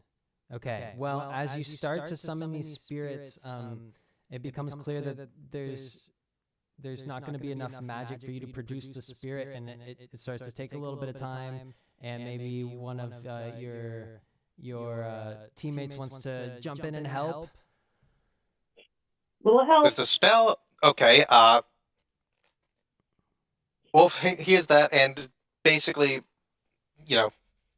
finishes reloading. Once it shows up, you're gonna look away. All right. All right. Cool. Great. Excellent. And as soon as you hear the pop, then you can look back. All of us? Dude, I'm a druid. I can live with guts. Just do it. No, this is going to explode in a very bright flash of light, and it's going to blind it. And so unless you want to be blind too, you're gonna look away. All of us. Got it. Oh, you're doing the gun thing, not the bladed weapon thing. Yeah, it's a I gun thought we thing. were assisting the spell. Yeah, I thought the spell failed. Yeah, if you're not going to assist the spell, then basically this beast just kind of comes into view following the source of the previous spell that was cast, and you can see that it is still well guarded and not positioned to be cut, as it were, or chopped, as it were. And but you do see a little bit from the light of what is produced by the spell, the new spell, and you see that it is this. Well, are we thinking like Basilisk from Harry Potter, or are we thinking like worse? So, scale of 1 to Basilisk. It's on a scale of 1 to Basilisk. It is this monstrous Hulk, but it has these three heads. Its body is this grotesque fusion of a lion with some serpent and a goat. But where these heads are, there are 3 faces. And one of them is, it's a bit hard to make out in the dim light, but you can just see, especially from the magic, that Resonetta, you may catch a glimpse of the child from your vision. And that's the left head. The middle head is one of the townsfolk from the Balthagar's story there. And the one on the right is the victim from Wolf's experiment. Son of a bitch. I count 3 heads and we got 3 swords. Let's get to chopping. So, you mentioned that one of the heads, or I get the feeling that one of the heads is connected to the child from my vision. Would it happen to be the snake head? They all look like the heads of the people who you remember on human necks that just kind of give way to a scaly snake neck that converges onto a snake body. I have a question. Does everybody perceive it as these characters, or just the people that they pertain to? Everybody perceives. I think sorry, go on. It's an objective effect, or maybe it's the real heads, but everyone sees it. Okay, so I see 3 heads of people that I have no idea who they are. Yeah, I was about to say Cool. it should be 3 people who only one of us each knows. Yeah. In that case, Resonetta feels something really deep inside her just start tugging at her heart. She grabs her chest, and her blade just kind of falls to the floor. And for anyone near, they'll just sort of hear, "Not again, not again, not again." Okay, cool. Yep. Man down. And I guess it's not a snake. Sorry, everyone. While all this other stuff is going on, I'm going to go smash those 3 gems on the ground. Well, I have them in my Yeah, coat. he's got him. In his... You're gonna smash him in his I got broken glass in my pocket. Okay, so I think we should destroy the stones. Just an idea. I'm worried that they're connected to our people, though, now. So if we destroy them, it might psychologically damage... That's a big word I just learned. Might psychologically damage some of our friends. Kill this thing now. Worry about the stones later. All in favor? Sounds good. Wolf's gonna raise the gun. I'm gonna look Okay. away. In this or not? So make you do it- initiative in if the it's a- system? No, there's no initiative in the system. You can make a dexterity check, Wolf, if you're gonna fire the gun at the chimera. All right, cool. Let me open up my Google Dice Roller. Meanwhile, I am Kree is desperately trying to drag Rezanetta and her sword away out of the line Okay. of fire. I rolled a flat 14. Okay. 14, and then do you have any modifiers on that? I don't believe, unless the weapon would give me a modifier, I do not. Yeah, if you're using a gun, you can have 2. Plus 2. The gun gives you 2? Alright, cool, then it would be 16. Okay, so 16 minus 12 is 4. So with a 4... It's just a flashbang. Oh, it's a flashbang. Basically. The Okay, so ye describe- olde flashbang. Describe what happens. I'm blinding it to give our swingers, one of who is not doing so hot, the opportunity to strike. Okay, I still have the other guy's sword, so I got two swords. Man, what could be better? Okay. Well, with the 4, all 3 of the heads managed to be incapacitated and stunned by the blast. Excellent. Okay. I don't want to step on anybody's toes by going out of turn or anything. So is it okay? No, to go? dive in. Go for it. Okay. The turn is whoever speaks up first. Okay. Excellent. So where is this thing now? Did it fall down? Is it on the floor of the tunnel? Where is it? Well, you're also I think hanging it's out on the dazed. lip of this opening that goes down, and I haven't specified, but some 25 feet, and at the bottom is this giant beast that is dazed, and it's just looking up at you. Well, it was until all 6 of its eyes were rendered incapacitated, but you can see it down So there. it fell back into the pit. It's been in the pit the whole time. Oh, okay. I thought it came out at us. Okay. Yeah, I thought it fully came out, my bad. I'm going to run and jump on it. Discharge. Okay, great. And I don't have many really spells or anything like that, but one ability I did want him to have was basically, what is it called? Thunder Wave in D&D. Do you know that spell? Okay, I was thinking he could do like a sort of sonic yell, since he's a monk of Disanara, and it's just a really discordant sounding big note that blasts the enemy. As you're jumping down into the pit on top of it? Yeah. Okay, so that's really interesting because those 2 circumstances actually cancel themselves out. If you're jumping from above onto a surface that's way below you, which is Oh, so it's 2 different feats. Okay. Which is called a precarious circumstance because you're going to have this enormous momentum as you fall 25 feet. So normally you'd have advantage on that roll, and then if you failed, it would be really, really bad. But because you're also casting a spell, that gives you disadvantage, and is really, really good if you pass. So instead of doing all that math, you can just cancel them out. Okay. And you can just make a check. I don't know. Would you be leaning more into your strength? It kind of feels like a strength maneuver here. Yeah, strength is his main attribute. Yeah. So you can make a strength check. Okay. Normal. Any modifiers or anything? It doesn't sound like you're using a tool of any kind, and we've already canceled out all the. What about the bonuses that you get to your stats? Yeah, it'd be plus 2. Or it does? Good call. Plus 2 strength. Okay, so I got a 12, like right in the middle. Okay, that's a neutral result. So you land on top of the chimeras, and your clap just misses the mark just a little bit, and you manage to grab hold of the beast, but you're sort of just on its back, and it's just bucking wildly. And this close, you can pick out the individual voices of the beast. So you have you have this child that's just pleading for help. It's going, "Mom, Dad, where are you? Please help!" And then this warrior's head in the middle, one of the neighbors of the werewolf, in the middle. He says, "I'll fight to my last breath." And other warrior, please. And then this head on the remaining head is this. I don't know what the victim of He was a test pilot, basically. Make him a big nerd. Big nerd.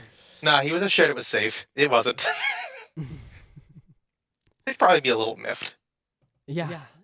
No kidding. But you can hear his cries of anguish as well, very clearly. Well, as soon as I get a chance, I'm just gonna start punching. Okay. In the And meantime, then Bevelgore begin to charge at the beast. Like, oh no, I need to help him. all right. And then he charges and give him a helping hand. Wonderful.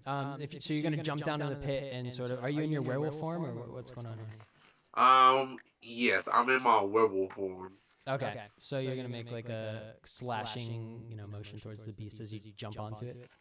Yeah, as soon as I jump onto it, I make a powerful supersonic howl to deal with some damage and then slash it. Oh, so you're sort of howling on your way down. Mm-hmm. Okay.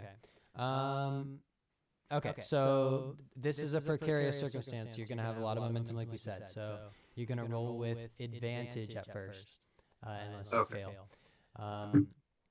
So basically, you're going to roll a d20 with your strength modifier and a d6.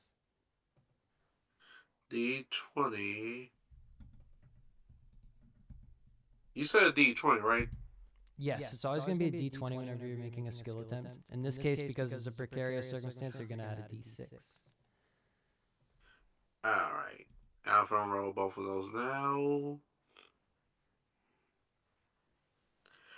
Okay, on the D20, I got 16. D6, I got 1. Total 17. Nice. 17 minus 12 is going to be 5, which, especially because they're stunned, is going to be enough for you to get a good slash on multiple of the heads. They're also, reacting with shock to this enormous howl that you're emitting on the way down. And you get a good slash on them, and you actually, you slice them all open, essentially. Were you trying to, behead them or, slash their faces, or what were we going for here?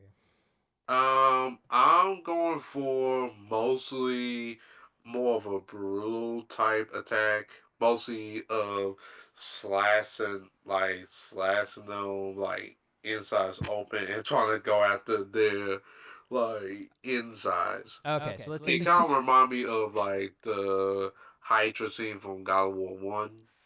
Let's say that you, with this big arcing slash, you sever all 3 of the heads, and their screams die out as they hit the ground of the cave. Okay. Did we win? He looks down into the pit. Did we win? I'm up here. I'm ready to fight. Is it still alive? Is it over? Yes, everyone, it's over. Guess I could save my strength for the next time. I avenge you. I'm desperately patting Resonetta's head. Do you need very a rope? awkwardly? Resonetta does not respond. She doesn't even seem to register that the Chimera has been defeated. And just gonna start extending the rope as down. you keeled over on the ground, Resonetta, some of the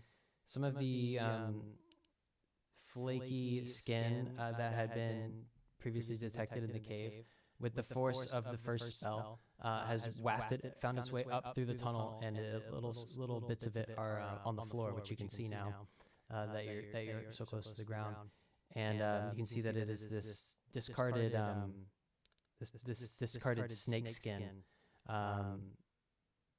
Yeah. Gross. Turkey. She'll look at the skin and just pick up a little piece in between her fingers.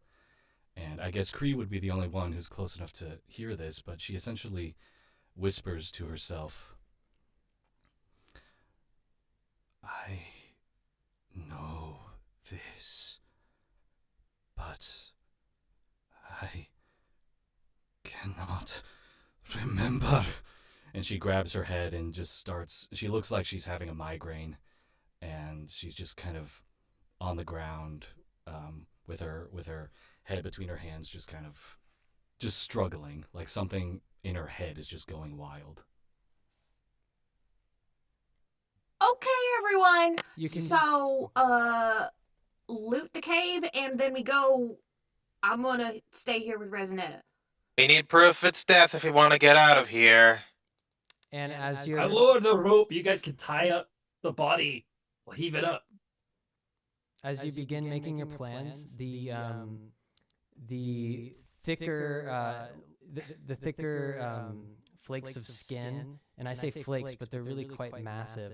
Some of them are, like looks like they are several feet across, have begun like swirling in the air in this cave around you. Guys, it might possibly be regenerating. Is it? Can I ascertain if it's actually regenerating? Can one of us? Yeah, you can make a perception check.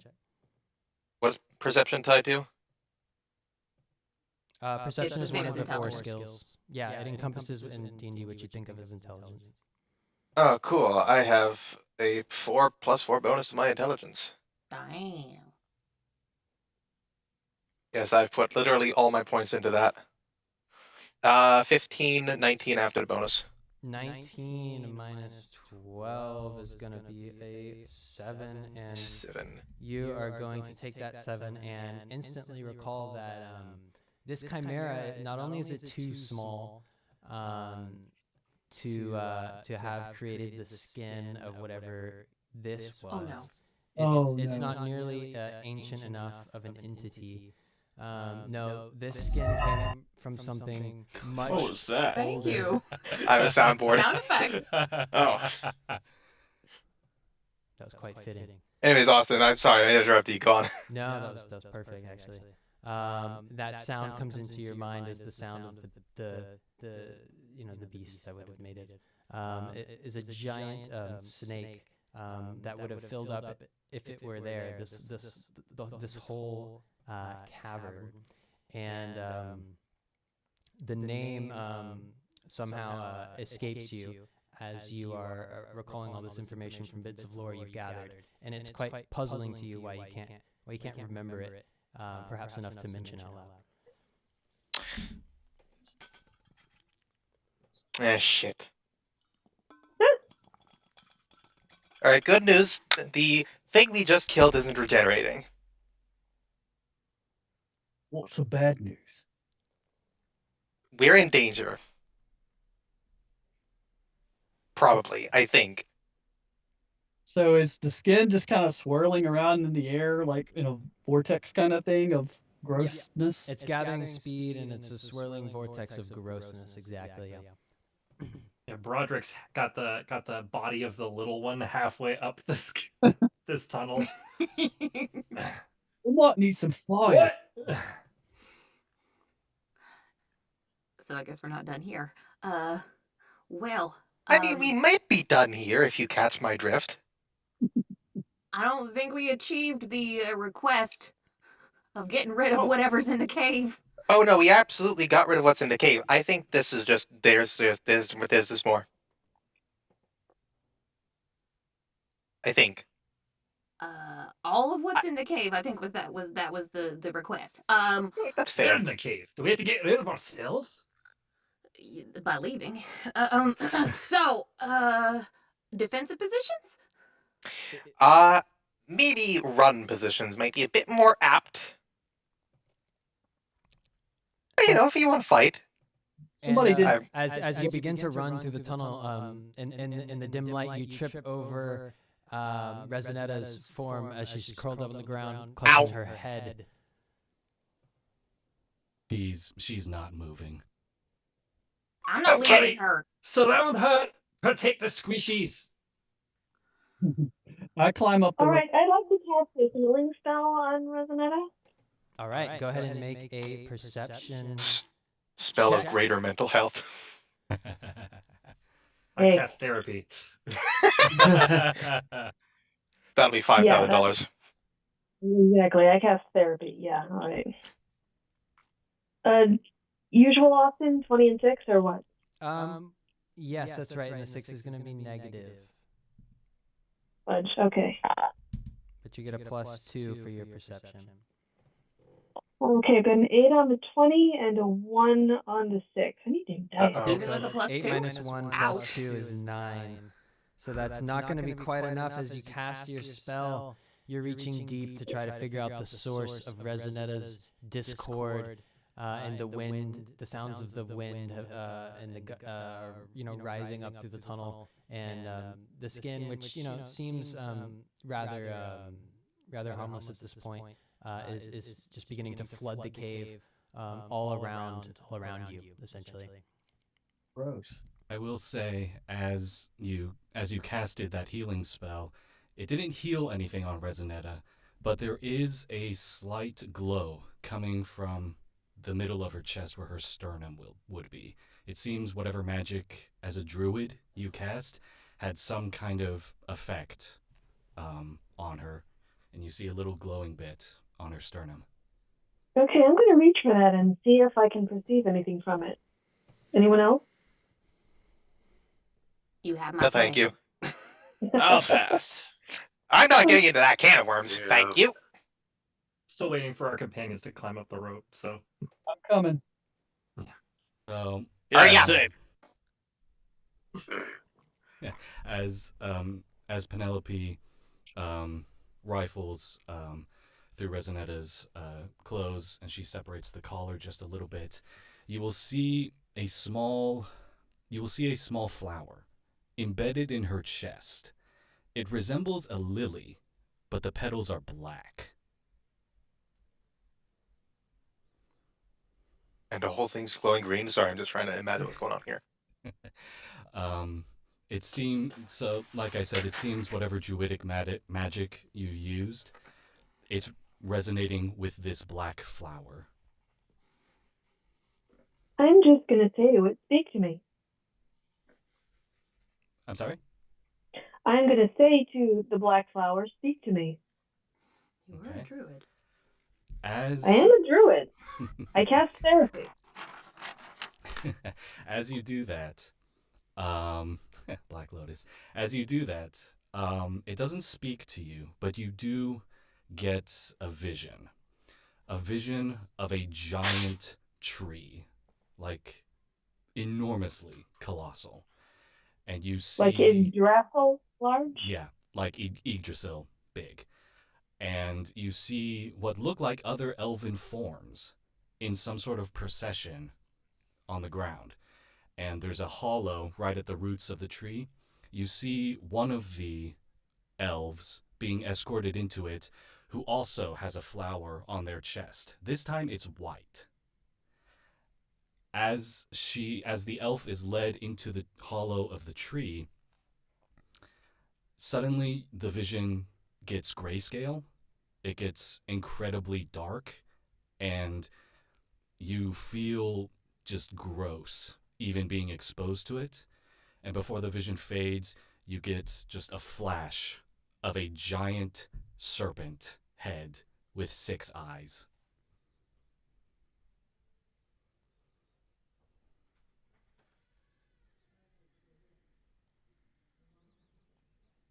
Oh, I draw my I get a katana and I vision?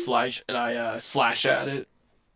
Oh, this was all in Penelope's This is a mind. vision. Oh, right. What's happening? No, she just straight up kills Resonetta. Easy. But Oh, no, yeah. Problem solved, boys. Come on. Come on, I'm not- She'll be harder to carry up if she's dead. That's true. come on, I wouldn't do that. So where are we all? I think we're just standing around while Penelope's having fun in the brainscape in the mind palace. So everyone's out of the pit? I'd like to tell Yeah. everyone about this, but I think I need to climb out and we need to get Resonetta out of here first, and we need to sort of beat a strategic retreat, and then I can tell everybody what I saw. All right. So, as I'm small. I cannot carry Resonetta. She is 7 feet tall. I'm weak. And we I'm- got a big dumb guy. Yeah, I'll pick her up. It doesn't matter. Henry, you're big and an orc. All right. My guess. pleasure. Brian, do your work stuff and move the furniture. I guess as they pick Resonetta up, if that, I guess if that's the plan, um, she'll she won't resist, but her hand will just sort of reach out to the swirling snake skin and just grab a handful. Okay. You do you. That's gross, but you do Same, you. I'm gonna grab some too. Oh, It's y'all are just weird. it's surprisingly, you know, it's not gonna like crumble under your skin. It's under your grasp. It's you can kind of bundle it up and it'll hold its form. And Yeah, maybe I can make some snakeskin boots with these. Good jerky for the road, isn't it? Yeah. as you make your way out of the tunnel,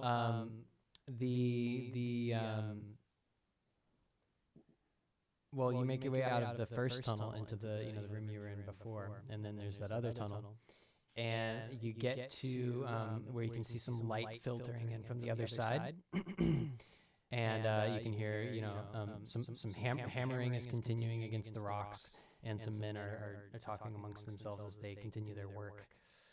But you're on the other, you're on the inside, and you can see light filtering from the outside. All right, it's time for the secret code. I grab my sword to begin hacking at this wood. Okay, make a strength check.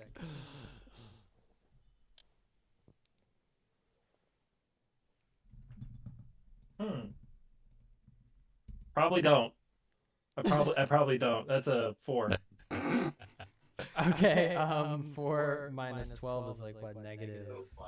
Hoisted my own petard. They put sycamore up on this piece. I can't get it open anymore. And possibly trip on a flagstone. From the other side of the barrier, you can hear Samuel saying, "They're trying to break out. That must mean they haven't done what they set out to do. Men, get ready!" And you can hear like the sounds of the men arming themselves. Oi! I call it. You detect a slight pause in the activity, but maybe not as much as you would have hoped. I will cry out in my sweetest druid voice, fellows, can I get a beer, please? Brewski, beer me? Is that a charisma check?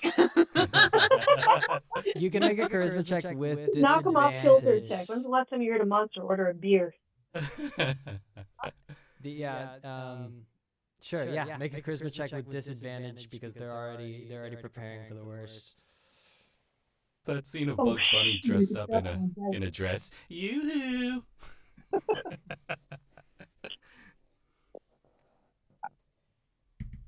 Okay, I've got a 12 on the 20 and a 5 on the 6. Oof, okay. So, and I'm assuming you don't have any modifiers, so it's going to be a 7. Right? Yeah. They said, so you hear Samuel say, "We ran out of beer yesterday, and we wouldn't give some to you anyway. Now, fire!" And you hear this, oh gosh, this shot go off that explodes against the wood, and it's this smallish cannon that they seem to have hauled up the mountain all this way, and blows through the wood. And whoever's standing in front, I guess that's going to be our dwarven friend, who's going to make a dexterity check to get out of the way of this big cannonball is just fired towards him. Do I get any sort of bonus because I'm shorter than they were expecting? No.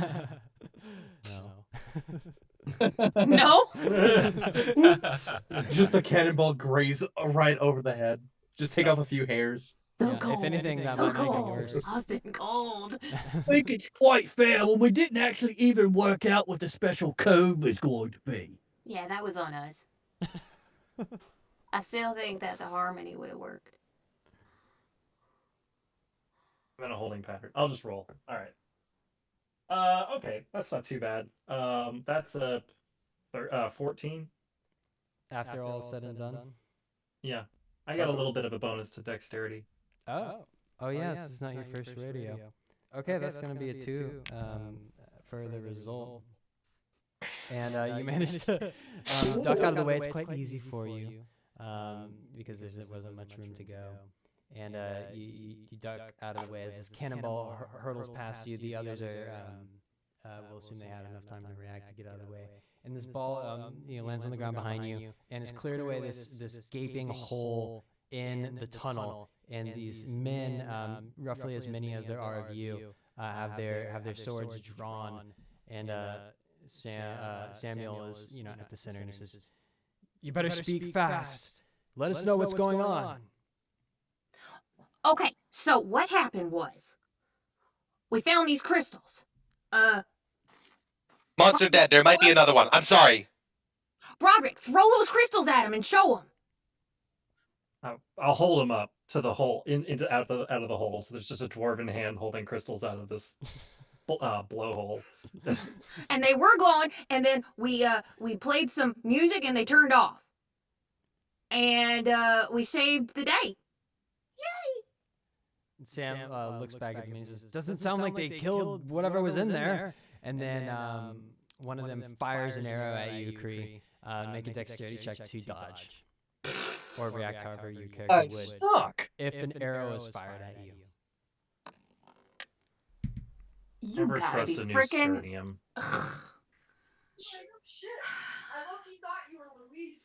I don't have a disadvantage or anything, do I? No. No, it's just a straight up. Well, it was still 5. Okay. So apparently I didn't get enough sleep last night. The arrow's gonna hit you in the shoulder and embed itself right there in the joint. Yeah, I guess I could have told the story a little better. All right. When that happens, and when Resonetta hears Kree scream in pain, she will react and once again yell out, "You will not take her!" And she will rush at the barricade, bearing her sword, which is glowing ever so faintly. And I'd like to, let's see, how would this happen? I'd like to introduce an ability for Resonetta. And I'm not sure how this would play out, but essentially what happens is Resonetta calls far, far into the past, to a place that she doesn't remember, to people she doesn't remember, to a god she doesn't remember. She calls out to the far distant past to use its strength to imbue her sword with more strength than she's ever used before. And she will call out, "In the name of Silserpo, you will be cleansed!" And I guess Austin, help me out here. So with as you're clutching the bundle of snakeskin in one hand, that's going to be a focus for this spell, a one-time focus of +5. So you're going to make whatever check you're making with a +5 for the tool modifier. Okay. I think it's only appropriate to use strength. So I think this might be more intelligence. She's using her raw strength to break down the barrier, is how I'm logicking it. Well, the barrier's already broken, just to be perfectly clear. They shot a cannon at it. In that big hole. They shot a cannon at me. So is there... Through the barrier. Through the barrier. There's plenty of guards that you could be trying to cleanse, as it were, or maybe the one who shot the arrow. Okay, she will kind of go for a sleeping swipe to kind of knock all of the guards back. Mm-hmm. So, and actually, let's do this. Forget what I said about the +5. You're going to use your sword anyway, so just roll with advantage because of the snake skin. Okay, so strength with advantage.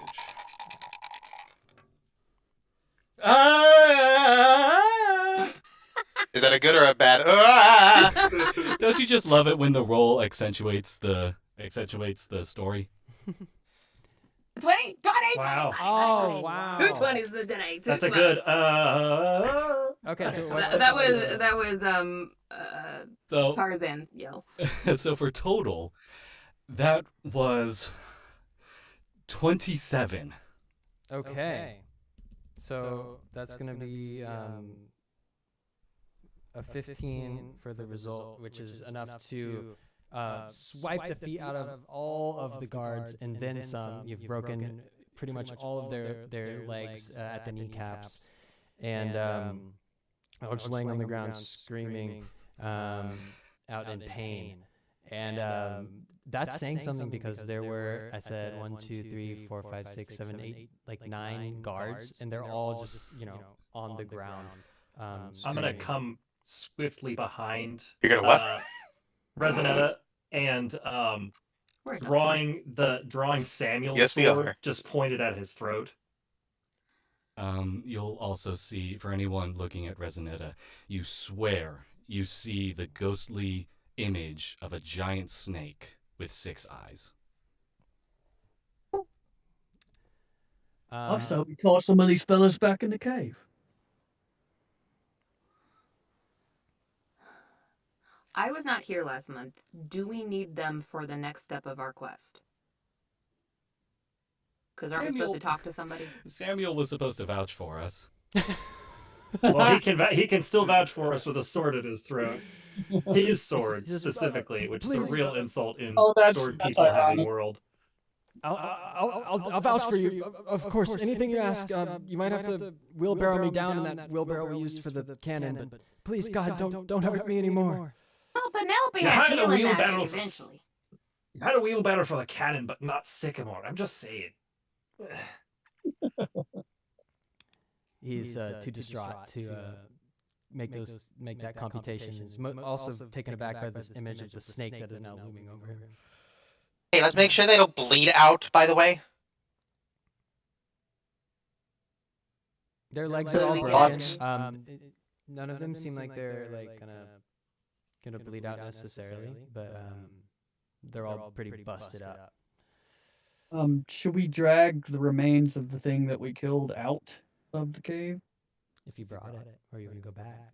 I think somebody. Yeah, why don't we do that? Show that we ended something, and if they want to complain.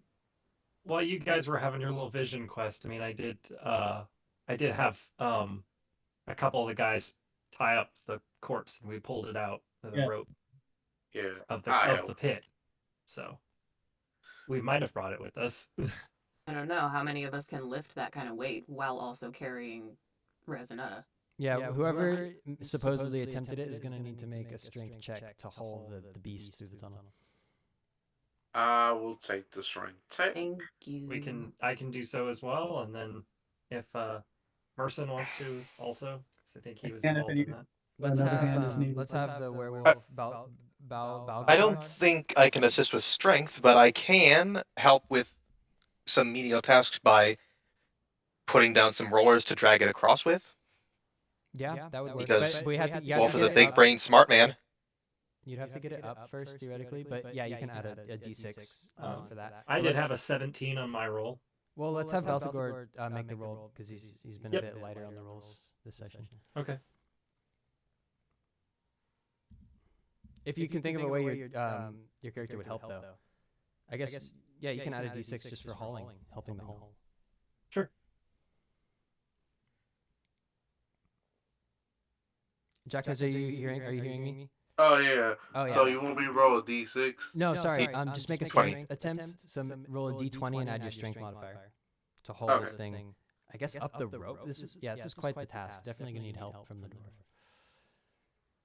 All right. On dice rollers, I rolled 16 again. Okay, and what's your strength modifier? My strength modifier. My strength modifier could be around 3. Yep. Okay, so that's a 19 after the roll. So then everyone he'll add 2 to that.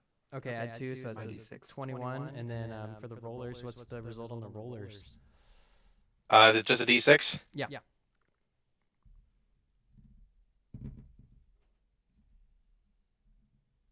Google, please work with me faster, please. 3, yeah, Okay, so that's a 25. right in the middle. 25 minus 12 is going to be 13. That's a big whopping result right there. So that's going to be, it's quite cumbersome work to transport this hulking beast, probably the size of a bear, up a rope. I mean, there'd have to be some strong rope for this to work, but we'll assume that it's real strong. He's a dwarf. It's made of his beard. Now this one's backhead. Oh, excuse me. I would never touch the golden beard. Wait, did you say, sorry, did you say back hair or something else that rhymes with back hair? Back. Okay. It's from me back. Okay, because I heard there was a skip in the audio, so I wasn't sure if it was back or crack hair. I think perhaps it's a family rope. You know, goes back through generations. Every dwarf adds. We're all adults here. Me ma added some to it, and I added some to it. It's been in the family for generations. That's actually not a bad lore drop. This That's rope fun. has lore. This rope has so much lore. Rope lore, rope lore, rope lore. Yeah. I gotta rope you guys in somehow. And then Hey. So sorry. The you managed to get the beast up to the top. The rollers work splendidly for getting this thing across the rocky surface of the tunnel. Not at all an easy task, given how haphazard it was. And you did finally manage to make it, albeit a bit delayed, to the edge of the tunnel. Yeah, you have the beast. What does Samuel have to say to that? Somebody says, "Why didn't you lead with that? Oh my God!" It was big, Cree says while sitting down pale in the middle of the tunnel. You know, I did try to say something, but unfortunately, Cree is very loud. I've been told that before, recently. There's consequences to trying to shoot us with a cannonball, and that is you get cut at the legs. Does anybody have a healing potion for Cree? Sorry, I've used up my healing word for the day. It's an arrow that will be fine until we get to town, alright? Just rub some dirt in it. Don't do that. Resonetta will walk to Cree and kneel down. And Cree, you'll notice her eyes are strangely focused. More focused than they've ever been. Resonetta is locked in. And she will attempt to cast a healing spell. In the past, she's called upon the Fey spirits. This time, she holds out her hand and she whispers into it, "Sil serpo, grant us your grace." And a tiny vision of a snake will appear coiled in her hand, and it will start to wrap, it will sort of slink around, wrap around Kree's wound, and let's see if this works. Let me reroll that was cocked. Okay, maybe. 10, and then minus the d6, right? Mm-hmm. Yeah, I don't think I have any. I don't think I have any bonuses. So, minus 4, the total is 6. Okay. Well, that's a pretty steep hill to climb, even if someone were to help you. So it seems that your connection to the snake is fledgling, just like the plant that seems to have been growing inside you. And while it does seem like something may come of it, the connection is not well established at this point to perform the spell, and Cree remains in agony. It's okay, Resonetta. I've had worse. Cree I got remains bit by a horse perforated. on the farm once. It was real rough. She'll just take the hand that had the snake and just sort of, yeah, she'll bring you in for a hug. Yeah, I feel better already. Does Could anyone you have a skip Carrie flask on of the way booze? out, though? Sorry? Does anyone have a flask of booze? De facto painkiller. Always. Shocking. What do you want? Deploy. What's your poison?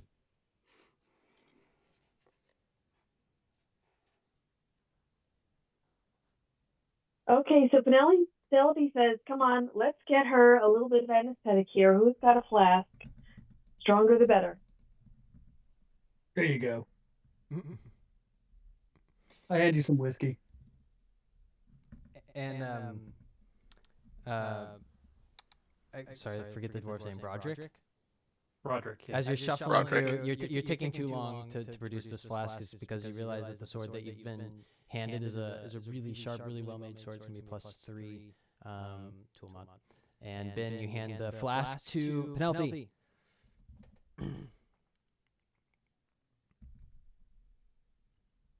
Okay, come on.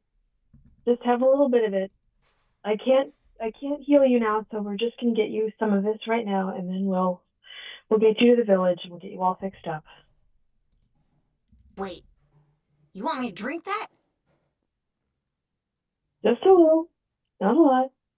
Last time I drank something, it was a bad time. We won't tell your parents. It'll be our secret. And Better not be cursed milk. I get that reference. So I'm gonna take a sip of the flask and go, on fire! And then I take another sip and I'm like, it's warm. It is. It's warm. A little more. I take another sip and I'm out. Goodbye, horses. and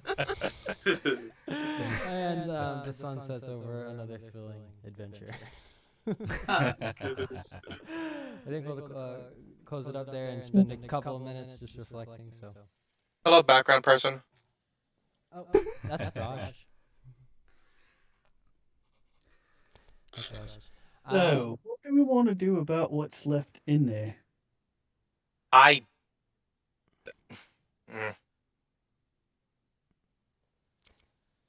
So I wanted to spend a couple of minutes before we leave talking a little bit about the road ahead. So as you know, we do these every month. This was a lot of fun. This was a great turnout. I think probably the strongest turnout we've ever had, especially in terms of participation and flow, I guess. So that was really, really fun. We have the next one coming up on, let's see, March. Yeah, it'll be March. I'll give you the guys the link. March 25th. I'll throw the link in the chat. And I wanted to definitely encourage you guys to attend the next community stream as well. We have some really exciting changes and some events that we're really looking forward to announcing. Let's see, let me get the link to the next. Let's see. The next community hub is going to be March 4th. Sorry for the paper shuffling. Been a while. How dare you? I'm old So school, go taking ahead notes and on paper. use, if you're at Vail, you can use this link to register for free. Oh gosh. To the roleplay workout, to the community hub. But we are just going to be talking about an upcoming Wendy Lee event that we have coming up. Raj's got an event coming up. Lots of fun stuff. We just actually, if you guys have not picked up a Samurai Sound membership, we have just introduced a new offering, actually. We restructured the memberships into 3 tiers. So there's the white belt, the red belt, and the black belt. And the white belt and the red belt are familiar to you already as the membership and the premium membership. And this black belt is a new offer that we've created. Where you get everything from the membership, but you also get double the amount of private training with myself and Raj. So that's twice a month. You get to produce the demo reel included in the package, and you also get 8 complimentary workshop tickets that you can use. So, because we're going to have, roughly that many events over the course of the next year is kind of the pace that we're keeping. So that is another... if you haven't picked up the membership, How much is that? That is 2,997. $2,997. What's that? 3,000. $3 short of 3,000. Yeah. Okay. And that includes $29.97. the demo reel. The added value is the demo reel, twice the amount of private training, and of course the 8 workshops. Basically, all the workshops we do in a year, you can attend. So that's an option for you if you haven't bought the membership. If you are thinking about doing some more work with us, of course, we can work out what the discount would be for that if you want to upgrade from whatever you're at now. But I wanted to let you guys know that's breaking news. Yeah, We haven't announced it yet till just now. So hot off the presses. Maybe once I get further in my voice acting journey, but not at this moment. Yeah, I just wanted to let you know as an option. Actually, At that point, it's practically a partnership. Yeah. I mean, again, we're just looking to help out in any way we can. I should have actually just given you the link to all the memberships. There's that. I labeled that one. So anyway, yeah, at the next Community Hub, we'll be talking about more on the event side of things, what we have coming up. We've been working with Wendy Lee recently on a Cowboy Bebop, I guess, revival tour. Raj has been touring with Wendy and some members of the Cowboy Bebop big band, and they've been playing some shows. So that's been really fun. I've been working with her. So we're going to do a workshop with Wendy. And if you guys are in the area, actually, on March 29th, we are doing a show here in San Francisco that's going to be with Lotus Juice, the anime singer from Persona 3 Reloaded, and Raj. They're going to be doing some of the songs they've performed. They're performing some of the songs they did for various anime and games. So that's going to be at the DNA Lounge in San Francisco. I'll throw a link up for that as well. I don't know if any of you are local, though, to the Bay Area. Womp womp. I don't know. I don't think so. But anyway, here's the link. Anyway, that'll about do it for the time we have. But I just wanted to thank you guys for coming. This was really fun. And it's... Yeah, I'm just always impressed. Oh yeah, are we getting gold or +1s or anything? Yeah, at the end of every session in Voices and Choices, you get +1. And I almost forgot about the gold. Oh my gosh. The gold, it's tricky. Did we steal it off the guards? Absolutely, you did.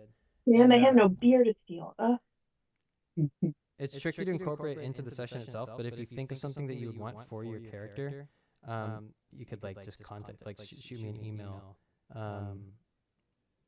And I'll just, give you the price. But that's going to be a lot of gold. I'm just adding up all the results. And I'm realizing the terms are a little bit confusing, but result is after you subtract 12. Oh, I didn't know there was any math. I just assumed it was always the same amount every session. No, I'm going to add up all the results from the checks you made, and that's going to be cool. gold plus 10. So it's simple math. It's just taking what we got, subtracting 12, and what's left over is how good and or bad you do. Yeah, so each of you are going to get 75 gold from the sum of all of those checks you guys made. That's a lot. That's a lot of gold. I don't know. I have at least 95. I don't remember how much we got last session. That was definitely the most checks I think we've ever done in sessions. That was fun. All right, guys. Well, hopefully I'll see you next week. And I'm always Gavin. I have a question, but it could be after other people leave. Okay. Yeah, I'm gonna close it out. So you guys have a great night and see you next week. Nice meeting everyone. I haven't met before. Thank you. Okay. Yeah. Hi guys. Hey, It's only my second role play, so good to meet everybody and still kind of finding my feet. Okay, hey, awesome. After when Gavin answered his question, I want to ask a question about the sample, the voice sample. Yep. Of course. Yep. Well, Gavin, what was your thing? So I had scheduled a meeting or a private lesson with Raj last week, and that one didn't actually end up happening. I had waited on the call, and I don't know if he was busy. Oh, he may have been on tour. We had some mix-ups with the scheduling because he signed on to some shows kind of last minute. So I was just gonna wonder if it was possible I could get signed up for 2 classes in March. Yeah, just to make up absolutely. for it. Absolutely. Okay. All right. Sounds good. Mm-hmm. Okay.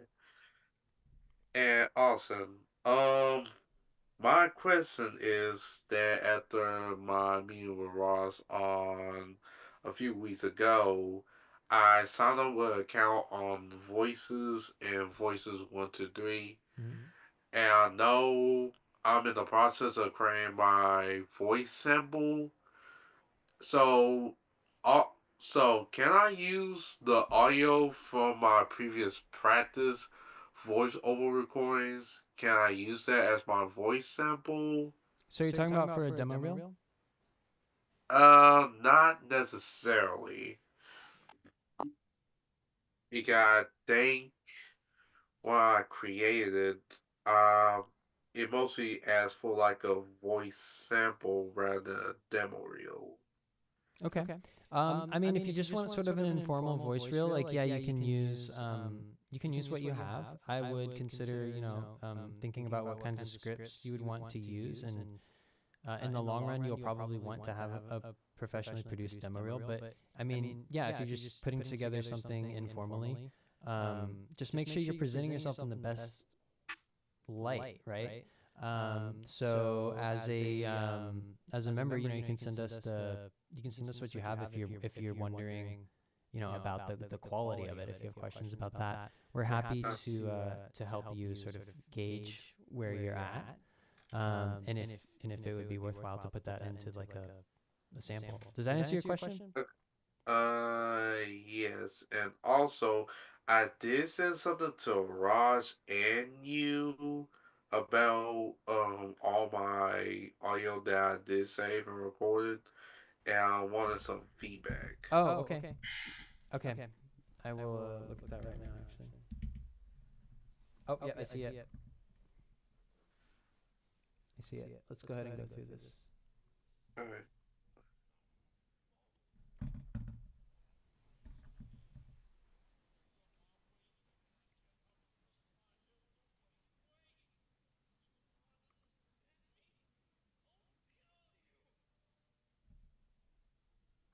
Actually, could you guys hear that? I don't think you could. No. Yeah, I don't hear that. Okay, that's okay. Let me listen to it again.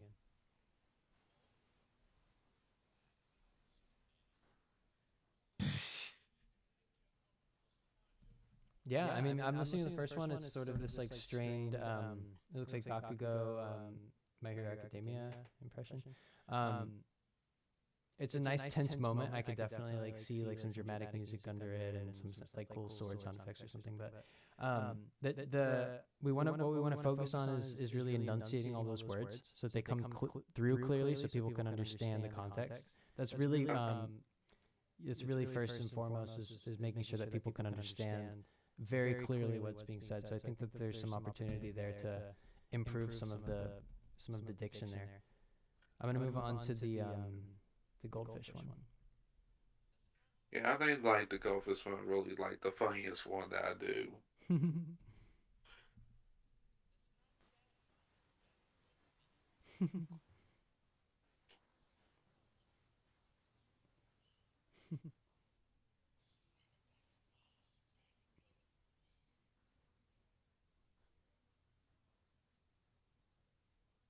Oh, that's interesting. So you're using the slogan to sort of experiment with different voices.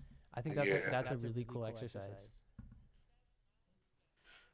I would want if to push that further, if you picked a longer script and did that same thing where you kind of try different voices with it, I think that could be a really cool exercise. Yeah, I mean, again, in terms of if you're putting this together.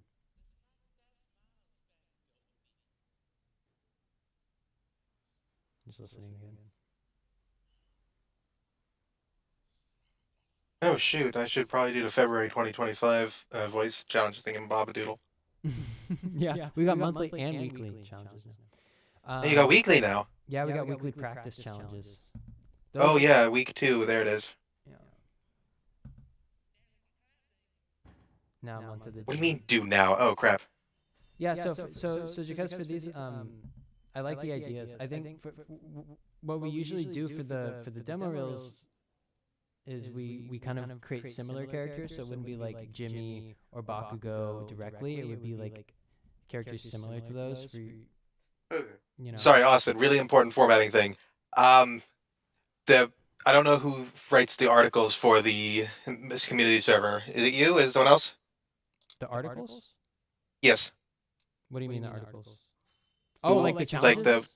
the challenge postings. Yeah. Who does that? Who I writes write this? them. I write them. Who does you? Yes. Okay. The black text is completely illegible. Oh, really? On a dark blue background, yeah, it's not there. Are you on the desktop or are you using the app? I'm on the desktop here. Hold on a second. Let me share my screen if you don't mind.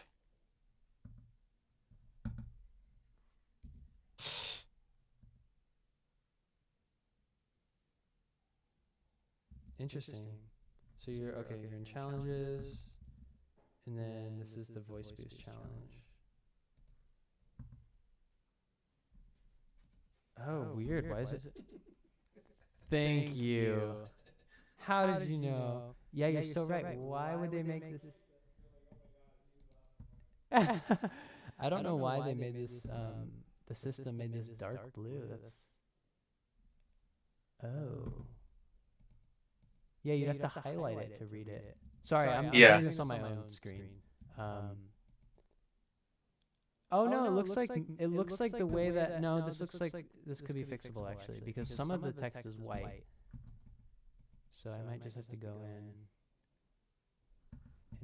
Yeah, sorry, I know I'm interrupting your quick little thing about the demo reels, but I felt like this was important enough. Yeah, no, that's valid. Okay, thank you for. I'll fix that later. But thank you for bringing that up. But Jack has did I address your question? I'm not sure if I where are you at with that?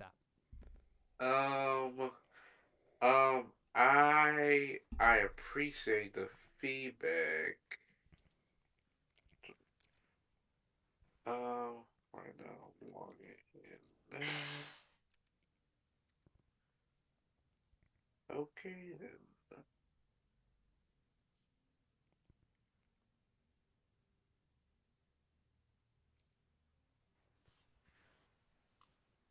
I will say that the feedback is good. Did you want to because you're doing private trainings with me and Raj, right? Yes. If you want, we can flesh out those ideas into scripts, into other scripts for you to work on if that's something you're interested in. Oh, sure thing. Is that? And yeah, and I'm still keep on continue to practice on some of them. Yeah. So what I'll do is I'll make a script based on Bakugo, a slogan like the Goldfish one, and a script similar to Jimmy from South Park and Sakamoto, and then we can go from there. You can practice with me or Raj like you've been doing, and we'll go from there. Does that sound like a plan? Yep. Okay, I'll get to those as soon as I can.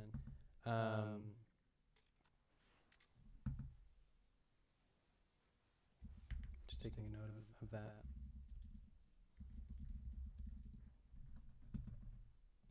Was there any other question, Dan, that you had?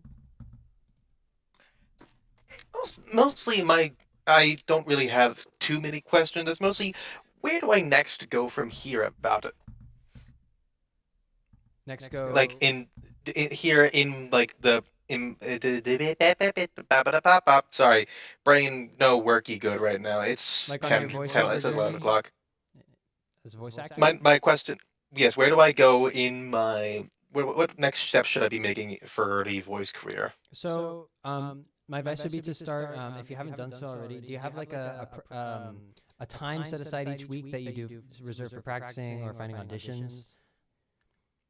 Not finding auditions, but practicing every once in a while, yes. Okay. Yeah, I would definitely prioritize making that part of your routine at least once a week, at least 1 hour. Block that out for practicing, for reviewing the learning materials in the Samurai Sound membership, but also looking through those resources for finding auditions.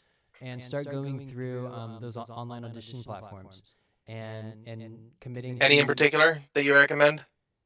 Yeah, I mean, we've worked with Backstage in the past, so that's one way. I actually have an account with Backstage. I haven't done anything yet because they keep asking for a demo reel, and I still don't have one. Yeah, I mean that's the thing. That's what we're also here to help with is your demo reel, and that's gonna put you in the best light. When they listen to it, they're gonna hear, okay, like these are your strengths as a voice actor, and especially if you're working with a casting director or an agent, that's gonna help them either cast you or find you the right roles. It's gonna help you get onto those auditioning platforms, get exposure on the auditioning platforms like Backstage. So having a demo. The main problem with the not a Backstage, the demo reel is I don't know what to include in it. Is there a thing in the membership library that says what to put in there, or? So we, what you get as far as a demo reel goes, through the membership, you can use those scripts that we use for the challenges, or if you get the demo reel package, which you have a discount on, we will help you write scripts tailored Where can I find that? Your voice. Find what? The demo reel pack. Oh, the discount is in your the discount is no the thingamabobadoodle, the actual.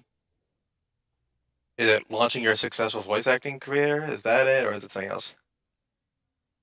What are you looking for? No, that's not it. I'm trying to find the actual pack for it, right? Not the discount. Oh, I don't know what you mean by pack exactly.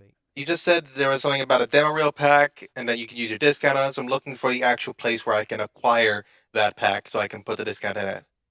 Oh, I see what you're saying. Yeah, if you let me share my screen with you. Please.